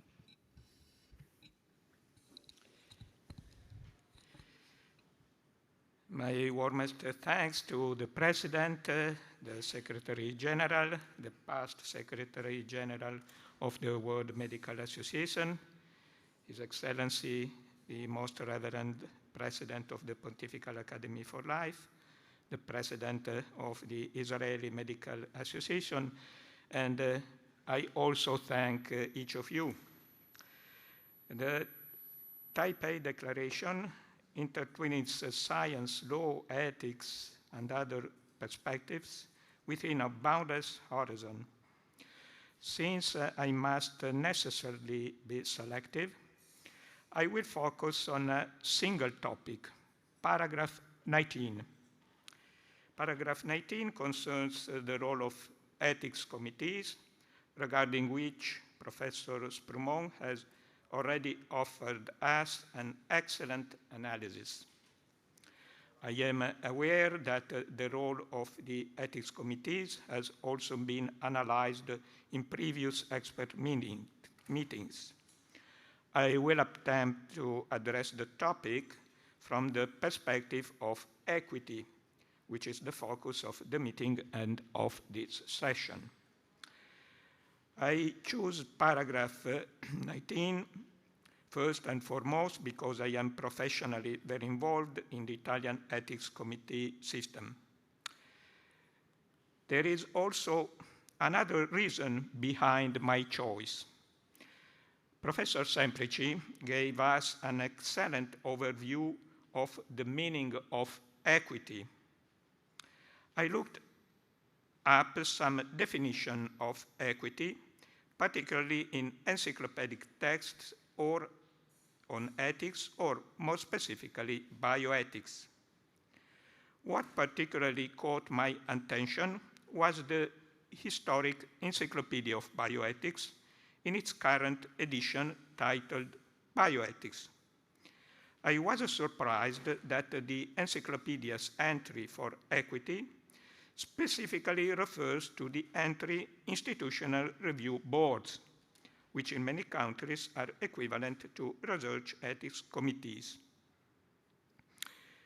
The entry states, I quote, historically, an IRB's primary focus was safeguarding the rights and welfare of individual research subjects, concentrating on plans for informed consent and the assessment of risk and anticipated benefits. Subsequently, as participation in some types of research came to be perceived as a benefit, IRBs also assumed responsibility for ensuring that disadvantaged persons have equitably access to such benefits. End of quotation. Thus, in the encyclopedia, equity and ethics committees are closely associated. This is the second reason for my choice. Many of the most authoritative reference documents on research ethics assign ethics committees a special role in ensuring equity.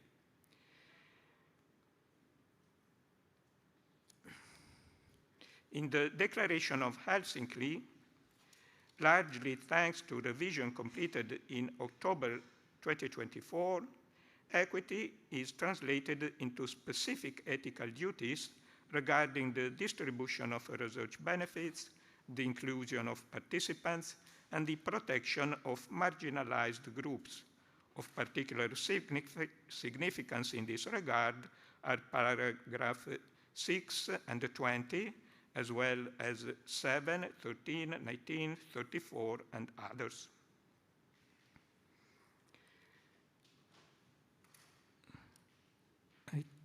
Okay. Trying to follow the path traced by Professor Sprumont in his excellent speech, I also refer, for example, to the International Ethical Guidelines for Health-Related Research Involving Humans by the Council for International Organization of Medical Sciences. Guideline number 3, titled Equitable Distribution of Benefits and Burdens in the Selection of Individuals and Groups of Participants in Research, states sponsors, researchers, governmental authorities, research ethics committees, and other stakeholders must ensure that benefits and burdens of research are equitably distributed.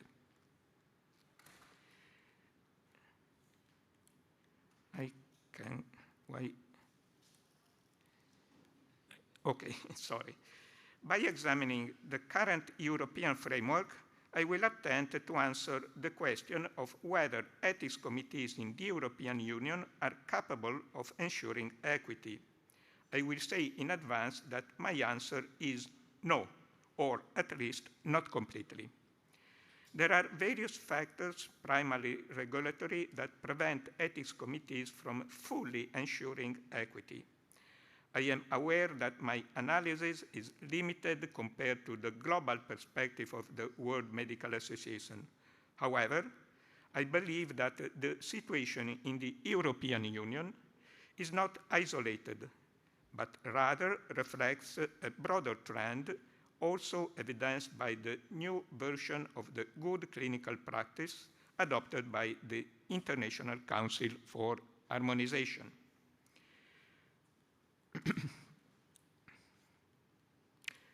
I will focus in particular on biological material, but in conclusion, I will also mention health data.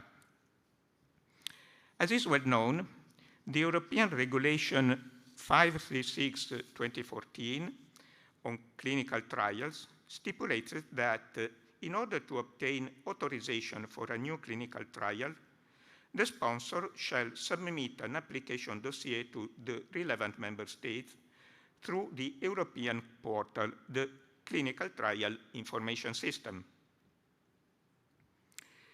Each member state concerned shall assess for its own territory the application with respect to 8 aspects listed in Article 7. The last of these is compliance with the applicable rules for the collection, storage, and future use of biological samples from the subject. The bodies responsible for this assessment are the ethics committees. Each member state issues a single assessment valid throughout its national territory and has the authority to determine the process for research, for reaching that assessment.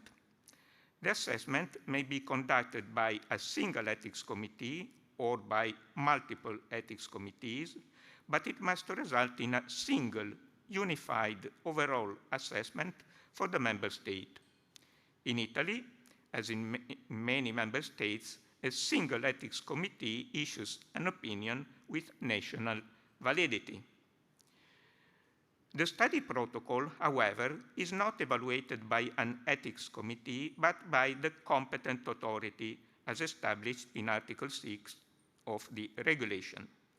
This, in my opinion, created a situation that is simply unacceptable. How can the ethics committee adequately express an opinion on the use of biological material in a clinical trial without considering the protocol? There are at least two reasons why this may, in my opinion, compromise equity. Let me clarify immediately that, in my view, the problem regarding equity does not stem from the fact that a single ethics committee issues an opinion rather than a committee for each participating center. I believe that if the ethics committee is competent, adequate protection is ensured for research participants. Often, the fragmentation among opinions of different committees, which are inconsistent with one another, causes not only delays, but also discrimination in opportunities to participate in the study. In this sense, the single committee model could promote rather than compromise equity. I believe, however, that specifically with regard to biological material, fairness is compromised by two aspects. The first is the two-part evaluation, one part of which falls to the competent authority and the other to the ethics committee. All major documents on research ethics recommend that ethics committees examine scientific aspects, that is the protocol, and ethical aspects. There is no good ethics without good science. Among these documents, the Declaration of Helsinki represents a milestone. Article 23, which is dedicated to research ethics committees, states that the protocol must be submitted for consideration, comment, guidance, and approval to the concerned research ethics committee before the research begins. Likewise, making further reference to the previously mentioned guidelines, guideline number 23 states, research ethics committee must always have the opportunity to combine scientific and ethical review. It should be noted that Regulation 536/2014 on clinical trials, pursuant to Article 4, does not preclude the possibility of the Part 2 assessment body, that is the ethics committee, communicating observation on Part 1 to the Part 1 assessment body, that is the competent authority. However, the competent authority has the discretion to ignore such observation. In other words, if the ethics committee issues a negative opinion on Part 2, the study is not approved even if the competent authority approves Part 1. Conversely, if the ethics committee approves Part 2 but expresses criticism regarding Part 1, the competent authority is entitled to grant final approval for the study disregarding the ethics committee opinion.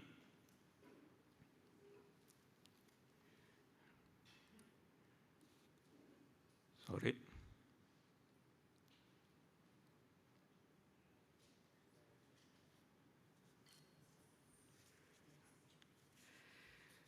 The second aspect that, in my view, compromises equity is the fact that everything said so far applies only to use of biological material in clinical trials of medicinal products. It does not apply to use of biological material in other types of research. However, drug trials are only one of many types of research involving biological material. Biospecimens may come from drug clinical trials, but also from many other sources. These include, for example, clinical pathology archives, leftover material, material collected for research purposes during clinically indicated procedures, material from autopsies or cadaveric donors, material from living donors, etc.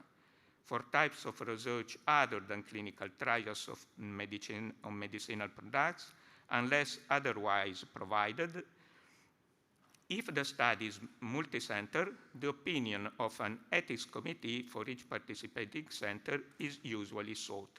Moreover, binding regulations generally apply only to clinical trials. This lack of oversight for each study often creates major discrepancies at two levels. First, between the opinions of different ethics committees, and second, between the handling of biological materials collected in clinical trial versus those obtained in clinical practice or other contexts. For research other than clinical trials, we have authoritative guidelines, for example, from the Council of Europe. Typically, however, these documents are in the form of soft law.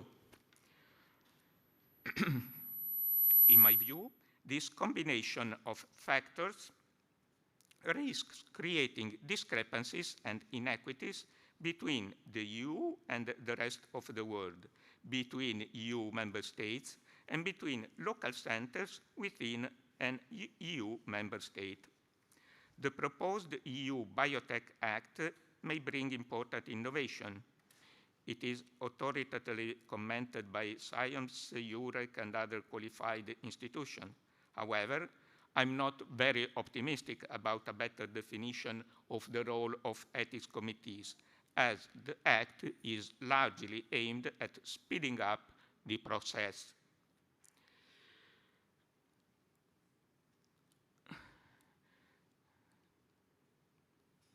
Just a few words about the second area, health databases.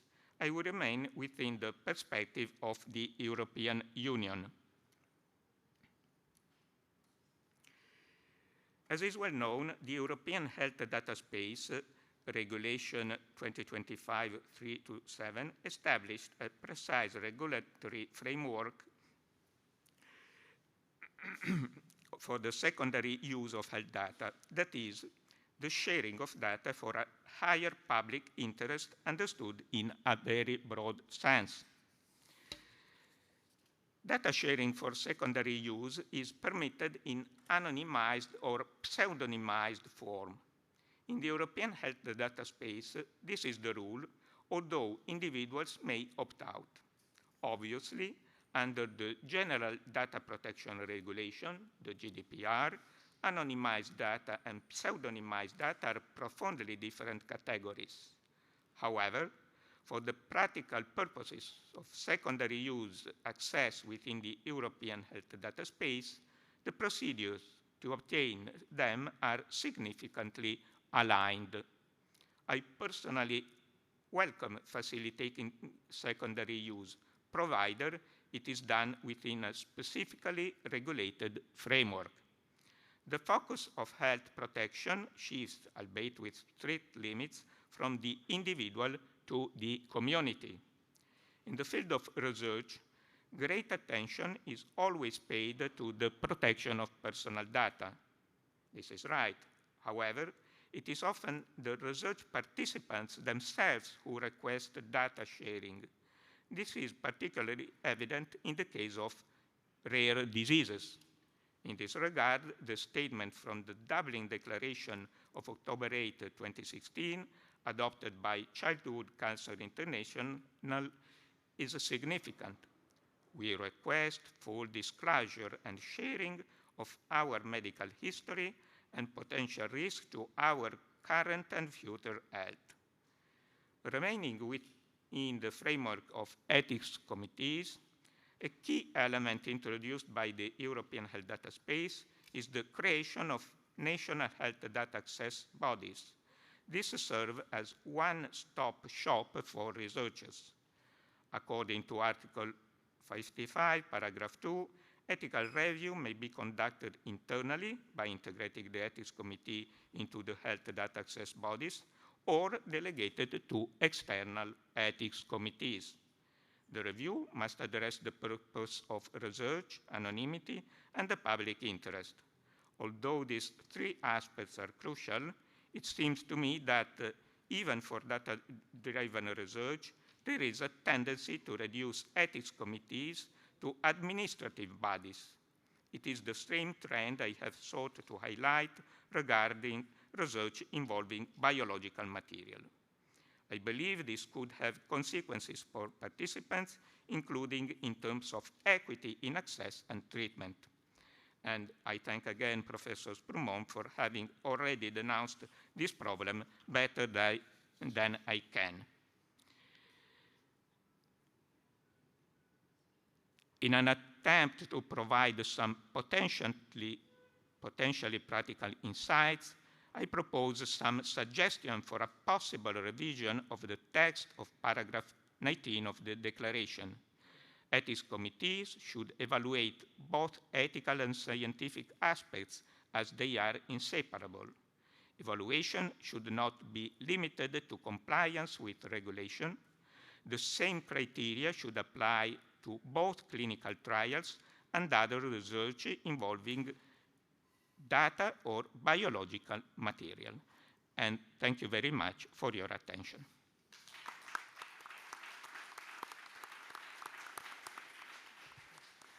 Thank you very much, Carlo, for this presentation and for focusing in the difficulties to get equity in this part of the research and the problems with the two parts of approval. So we have now half an hour for discussion and questions, and I back the micro to Otmar to lead the discussion. Thank you. Thank you. Thank you very much, Pablo. And thank you once again to our four speakers, which we have heard this morning. To me, it is very important to thank them also because they have been very diligent in looking into the Declaration of Taipei and giving us advice on items and issues of the Declaration. This is extremely helpful, not only to have a theoretical statement, but also to be able to turn this into new guidance that the Declaration of Helsinki then can give and can unfold. We also have been focusing this morning very strongly on research aspects. These are certainly the starting point for us to have developed the Declaration of Taipei, as it is kind of an addition to the Declaration of Helsinki. But I also would remind ourselves that it is not part of the Declaration of Helsinki, it is a separate document. To that extent, it is important to remind ourselves that the Declaration of Taipei is not only about research. Why is that? Now, the health data, as it is now being collected in databases, in health databases, and also indirectly through biobanks, can be used for multiple purposes.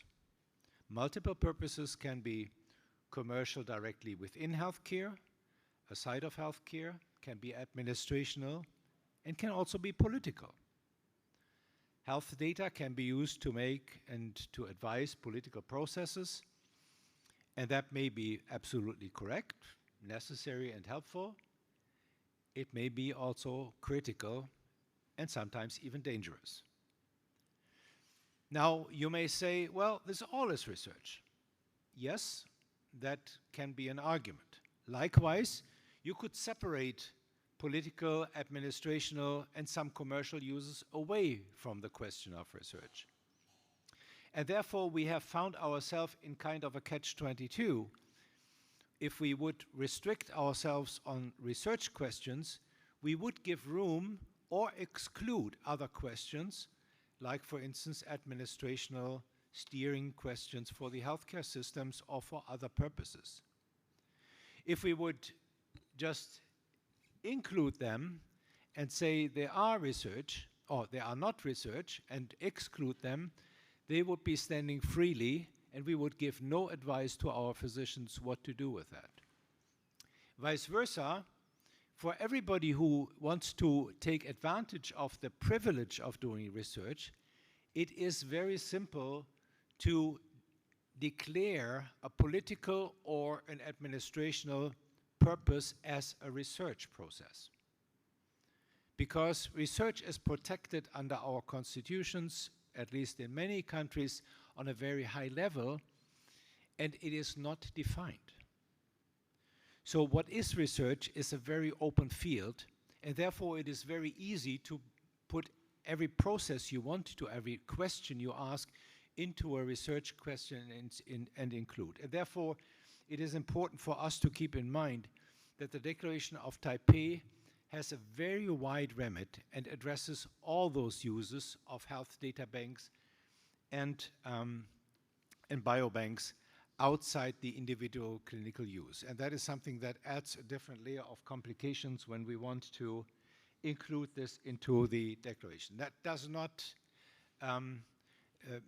make any of these statements less worth, but we have to keep this complication in our mind. Now, it is open for your questions and your discussions. I invite you to ask questions to our speakers. If there are none, then please, Chieko.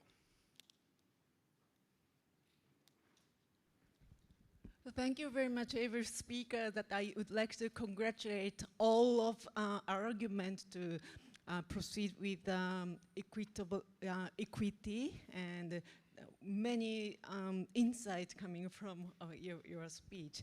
And I would like to congratulate Dominique to say about the critical issue, what is happening in African continent. That is very important to consider that kind of situation. And you said about material transfer agreement. And I would like to have 2 points of question, every one of you, if there is any idea. One is that about the material transfer agreement. At this moment, the Taipei Declaration only saying that there should be some kind of material transfer agreement, the principle and the governance framework. What is the most important thing? I'm listening to everyone our speech is that there should be some kind of equity, establishment of some kind of supporting equity in some principle of material transfer agreement. If there is any idea on this point. And another point is that I think that the great achievement of Declaration of Helsinki is that in every stage of research, community and the participants should be engaged at the beginning, design and the conduct of research, and also dissemination of the result. But how about in the governance framework of biobank? Governance and the conduct and ethical review of research use. In all of these aspects, community should be engaged. This is not only my idea, but I produced some discussion meeting, web meeting, listen to the voices of indigenous people and the vulnerable people and Global South voices. In this webinar, everyone says that every aspect of biobank and database, community should be involved in every stage, especially governance, establishment of governance framework, the management and dissemination of result. So I would like to ask your opinion of these 2 points. One is material transfer agreement, and next is engagement of all the process of biobank and the database. Who is going to answer? Well, I can start. issue one. Thank you, Shekyo, for your question.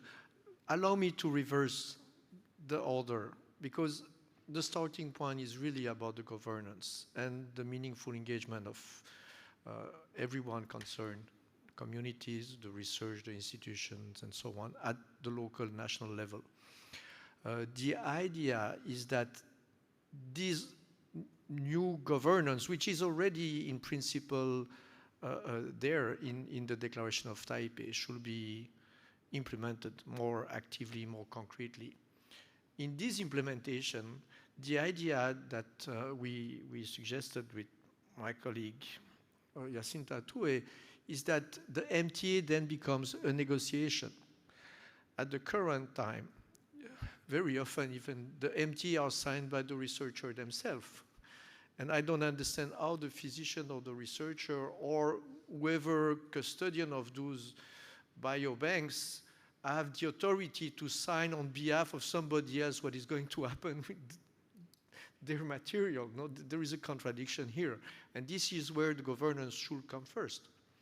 So if you understand why I reverse your question, is that if we have actual governance, ethical governance of the biobanks and health database, and not only for research, in general, people should be aware of where their samples, where their data are being stored. At that moment, the signing and the negotiation of MTA takes another dimension than today, because in today's practice, it is merely administrative practice. I don't know if I answered to your question, but I did my best. May I add something?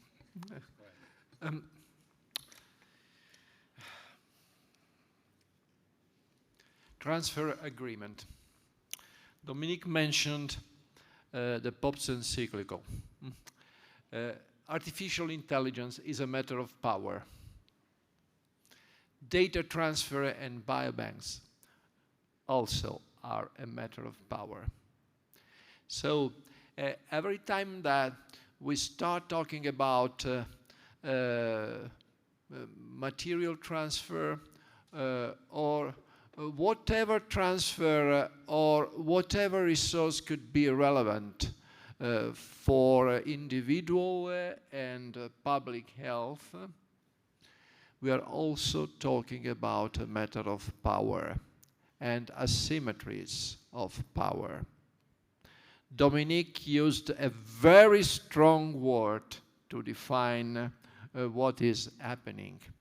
Also considering that it is not just a matter of relationship of power and asymmetries of power concerning states. It is also about private sector and private entities looking for their, to some extent, legitimate profit. So this is where governance at the domestic or even regional level, the European Union, cannot be enough to deal with such a challenge. This is my answer.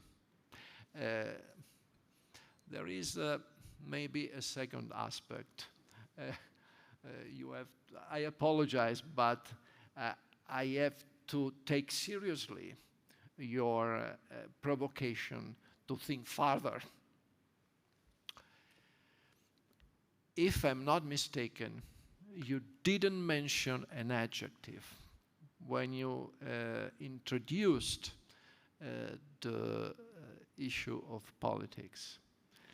Maybe I'm mistaken, but I didn't hear the adjective military. It goes without saying that as soon as we introduce looking at the broad spectrum of political responsibilities and opportunities, the adjective military, we immediately bump against a huge problem. And maybe I agree with you. I agree with you. Maybe we should not avoid it. Thank you very much for this answer. Now, Michel, you have the best overlook who is next and hand out them. Please, go ahead. Thank you so much, Camilla from the Danish Medical Association, and thank you for some very good lectures. What I hear from you now is, as Otmar also addressed, the research perspective. I have a question in terms of secondary use that is not research. And would you, from your reflections here, argue that that the WMA in this declaration introduce or argue for a regulatory body in terms of secondary use that is not research?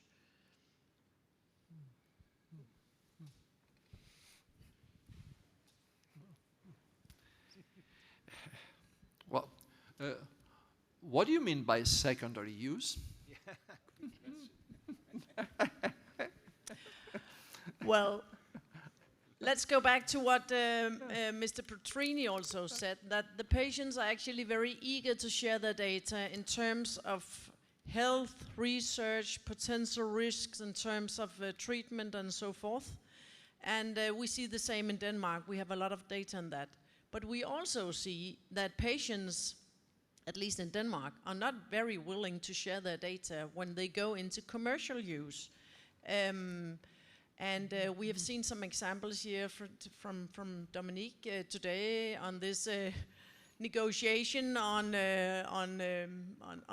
billions for data sharing.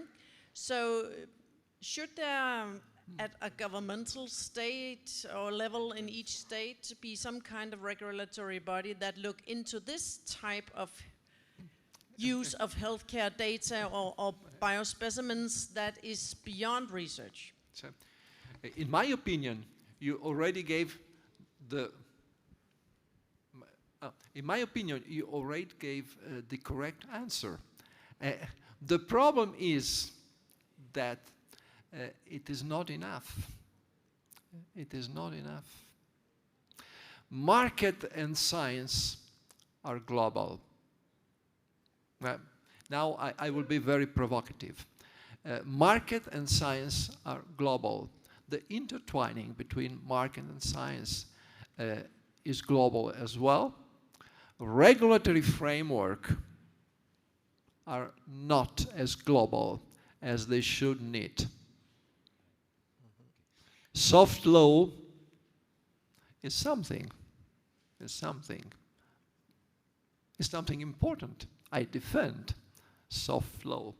I had the privilege to be a member of the International Bioethics Committee, so I defend soft law.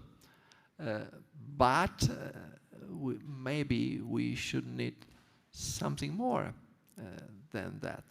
So, and a second very rapid observation. Well, I understand why it is not that easy to come to the idea that secondary use could be a commercial one. Thank you. Let me make a suggestion here, because we have to have a little bit of an economy of time, as we have 9 minutes left until the lunch break. What we will do now is we will collect, let's say, 3 interventions and then try to answer those. And please try to be short and precise, so that we then can find an answer and then go on to the next group. Please go on.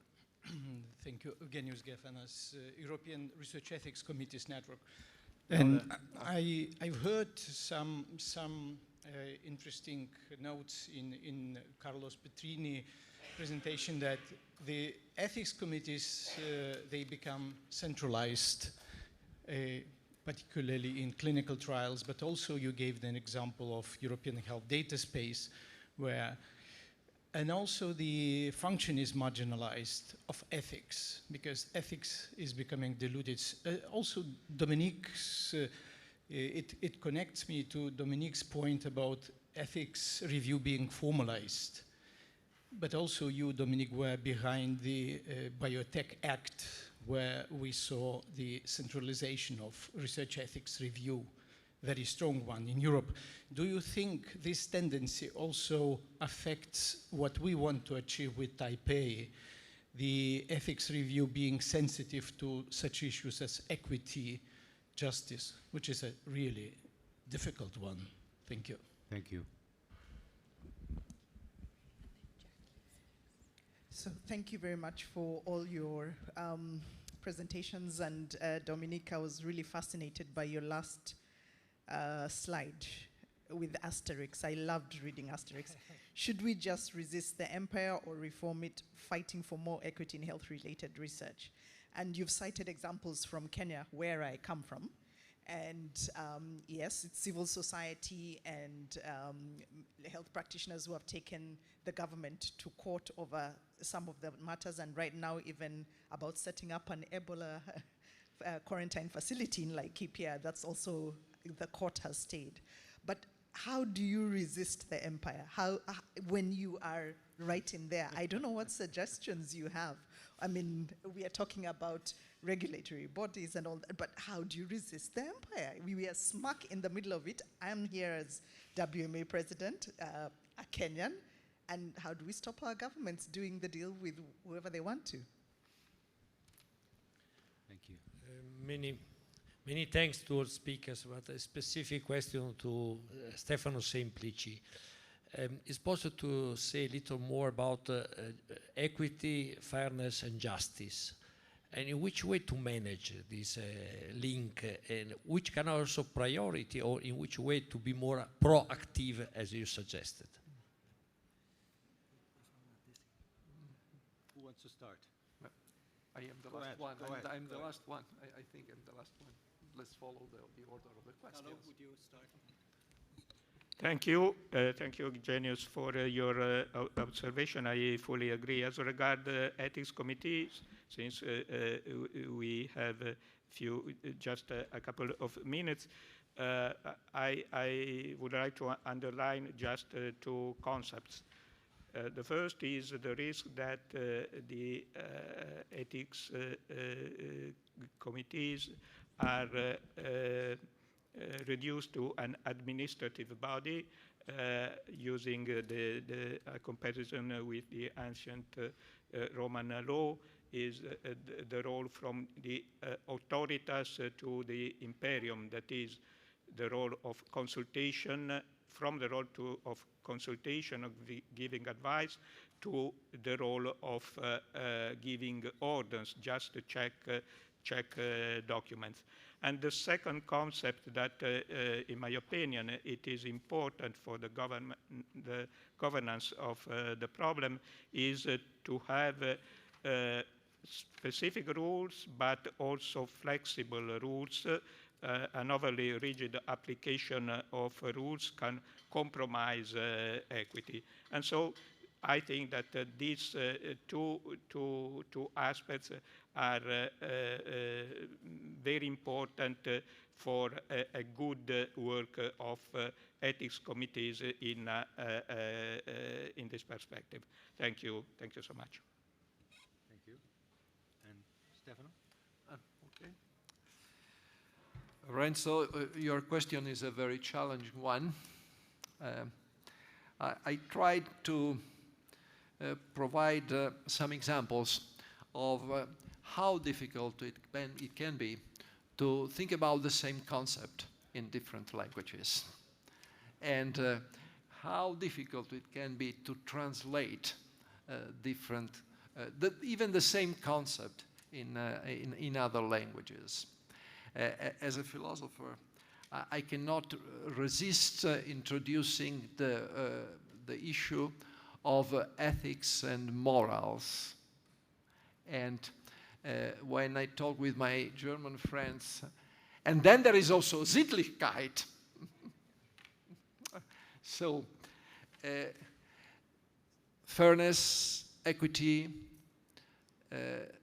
equality, it is always about justice. I would also add something more. The session was about equity, but what about recognition?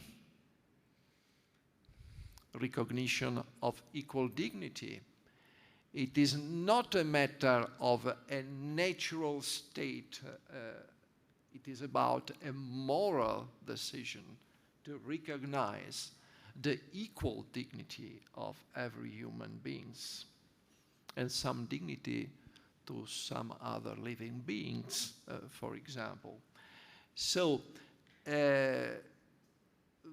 in my opinion,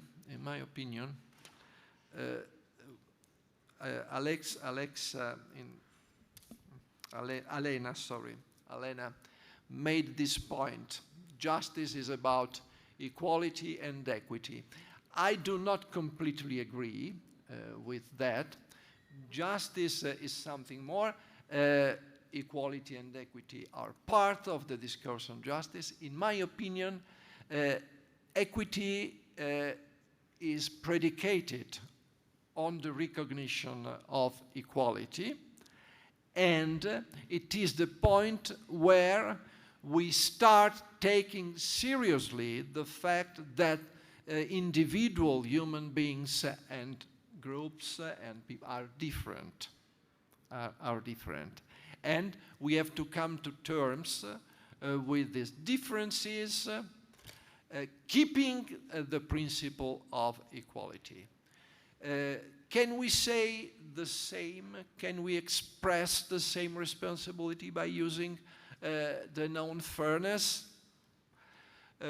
Yes, as we use ethics and morals as synonyms, but in my opinion, not to enter the question of what I think about morals and ethics, in my opinion, when it is about equity, the focus is precisely on this aspect. And this is why I would appreciate very much to have the principle included in the revision of the Taipei Declaration.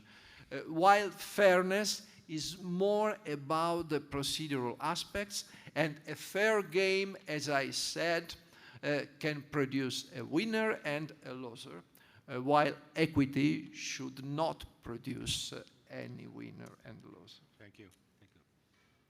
Thank you. Dominic. Everything has been said, but, you know, Monsignore, it's important. You are better positioned than me to speak about the Tower of Babel. And I think this is very well elaborated in the encyclic. And we see the difficulty as intellectuals to differentiate those notions which are very close and which are overlapping, and even more when you add different languages and you want to try to make these differences survive the cultural differences.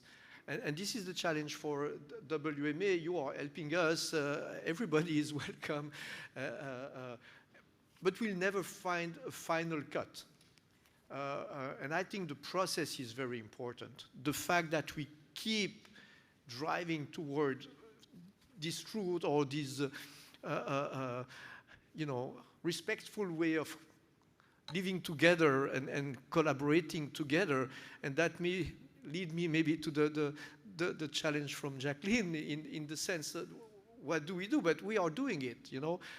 Yes, I did not speak about the military in my presentation. I could have cited the idea of the disarmament of AI that the Pope Leon is referring to, the disarmament of the use of health data and biospecimen, in the sense that it's not a military action. It is a recognition of the common goods, which is in the DOT. I want to underline that. The common good was put there. And my good friend Otmar, we always discuss about the common good. We don't quarrel, but about social value, we sometimes have discussion in research. Here we are beyond research. We have mentioned that. And this is clear. This is very important what Otmar reminded us. The Declaration of Taipei is not focused on research. It's much broader. And it's broader than the reuse. It's really the use and the good use for the common good. So what you have done in Kenya is an example. The fight against starts by the resistance. But the idea is, do we stay in the village, in the walls of protection of the village, or do we move further and try to convince others? And that's by communicating. I may use some very naive word in some places, but maybe not here. You know, love, friendship, respect. That sounds like trivial, and but it is very efficient. in many ways. And it brings me to the point from Eugenius. Yes, there has been talk and a trend towards some kind of centralization and bureaucratization of research ethics, but actually it's not happening. And we must salute the European Commission, because actually in the revision of the potential adoption of the Biotech Act and the revision of the clinical trial regulation, the Commission has used verbatim abstract from the Declaration of Helsinki. This is a victory of the, I think, for mankind in a way, because those are universal terms that are being used now at the highest level of a very powerful, still powerful, and luckily remaining powerful political player worldwide. So those elements are important, and I think as part also of EUREC, we are working together to make sure that we can actually achieve this substantial justice. I know this is not, it's never granted.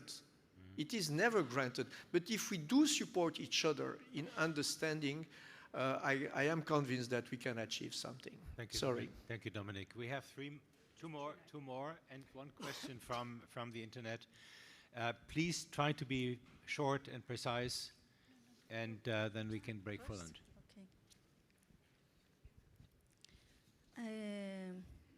Buongiorno.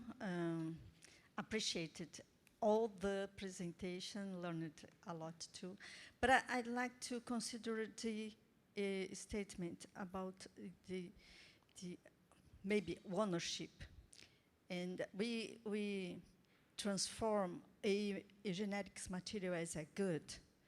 And by now we have this trouble on trying to understand this good as a common good.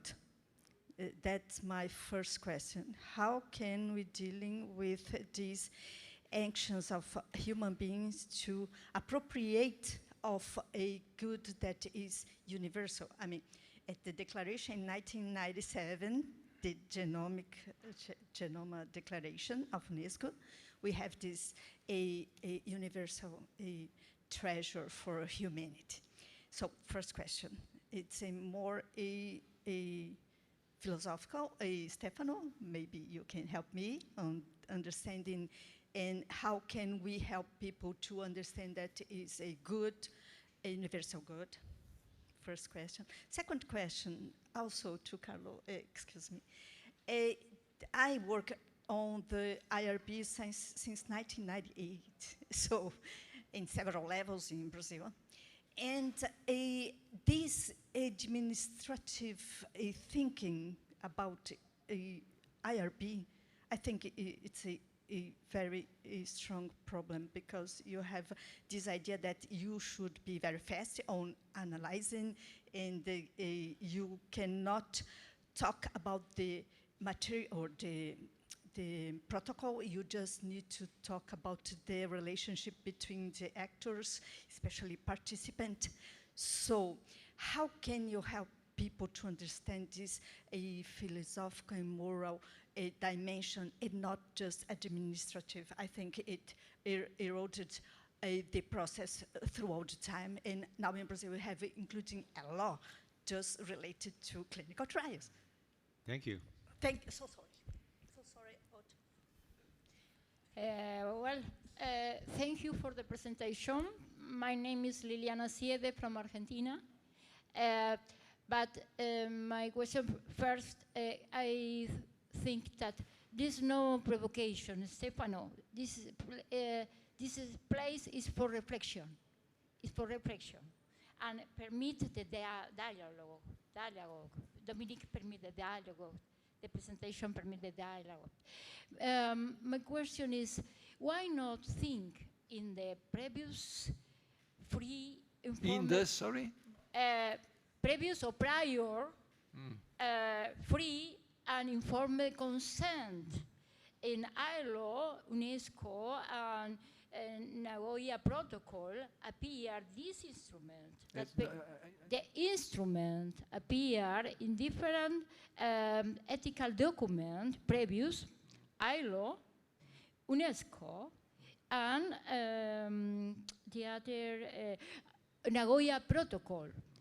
The instrument is prior, free, informal consent that permit the original people decide in different research. For me, it's necessary include in the Taipei Declaration this important instrument because permit decide the people, the original people. This is my reflection. Thank you so very much. much. There was a final third question, which I would like to read, aside from thanks that we have received from the Philippines, saying that they are using the Declaration of Taipei for their anthropological research there. Important comment, thank you for that. There is another one from Barbara Barroso, and she is asking, should the DOT be mentioned in the EU Biotech Act? Should we alert the European Union Commission? Thank you. Many questions as regard the first about the genetic material. We can start another seminar on this subject, which is, of course, very, very difficult. So what can I say just in a few words? I appreciate that the fact that Helsinki Declaration, Taipei Declaration, emphasize a lot the public dimension with example, for example, with various reference to groups. So I think that it is, in my perspective, I work at the Istituto Superiore di Sanità, which is the technical scientific body of the National Institute and of the National Health Service in Italy. These, of course, are relevant problems. I think that there is a good perspective in the declaration and in general in the policy of the World Medical Association with this dimension, public dimension. As regard the second point, which is the importance of information, of course, I fully agree.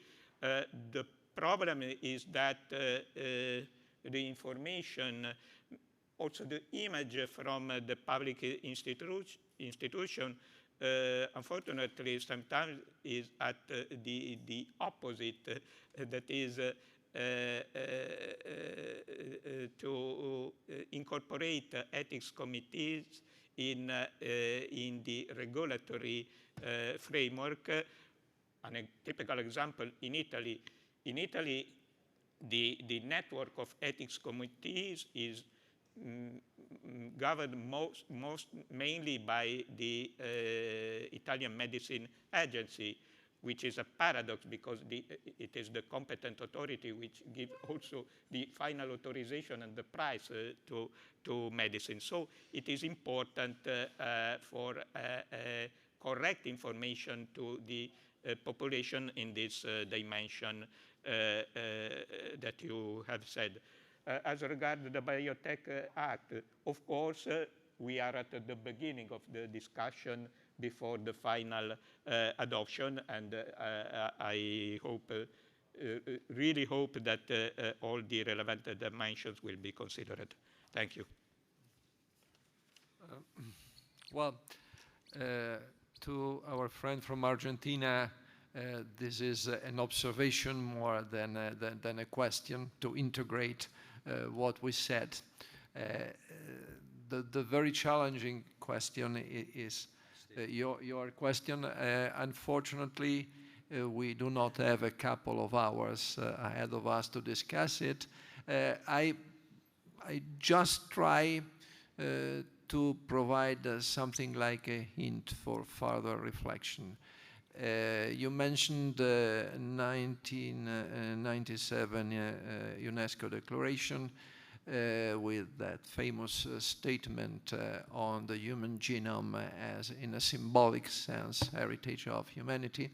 And well, I have Federico in front of me. What about the applications stemming from the knowledge? What about the development of tools based on that knowledge? Is it possible to have a patent for them? There is plenty of jurisprudence about it, and also of norms. And so every time that it is about the possibility to gain some profit, we have a problem.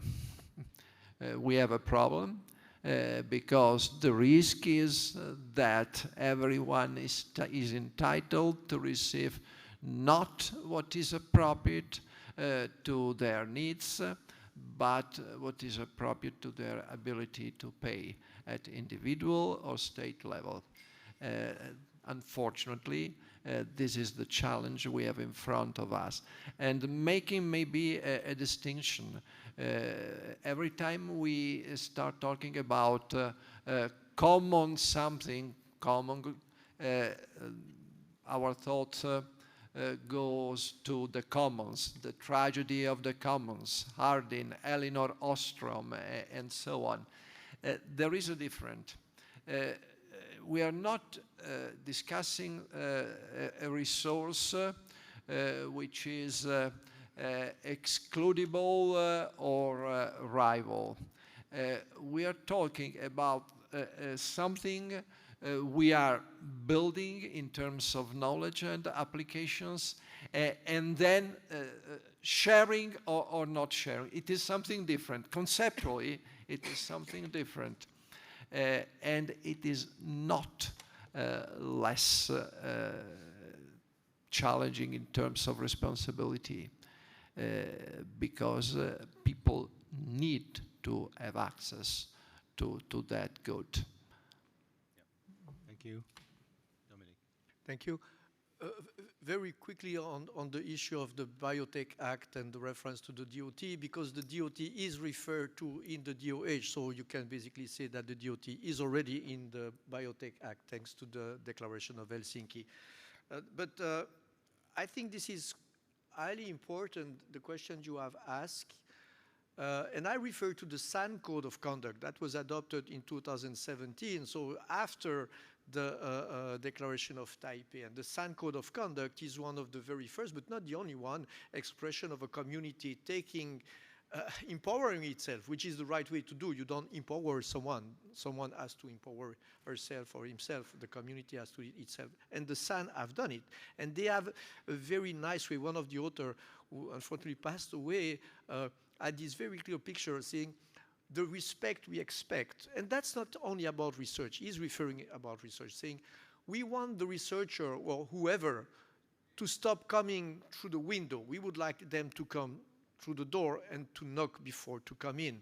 The consent is something that you start discussing when you have finished drinking coffee or tea, when you have created the relation. And this is the whole process of negotiation that I think is very important, because if companies or states start realizing they don't own whatever from whoever, from, you know, they don't own their health data, they own their biological materials, and it's not granted, then they realize the importance of the negotiation being eyes to eyes, you know, looking at each other, which is quite important to do. So in this process, you prevent the commodification of the human body and its body parts and the health data, because the starting point of the negotiation is based on respect. It seems very principled, very high level, but actually it can be implemented on a very daily basis. And I'm quite convinced that it is going to help the discussion we have to improve the Declaration of Taipei, to make it very clear. And maybe one of the elements that I take from this morning, for me, is that we should also state more clearly what we don't find acceptable. Not only speaking positively, you know, the devil lies in the details, you know, so let's sneak it and find it and denounce it. And that could be helpful, I think, for the DOT revision to have more stronger words to denounce this sneaky approach. Thank you. Okay, I would like to thank all the speakers and all of you for this nice discussion. I hope we can continue during lunchtime, and we will meet here at 1:30. So, thank you.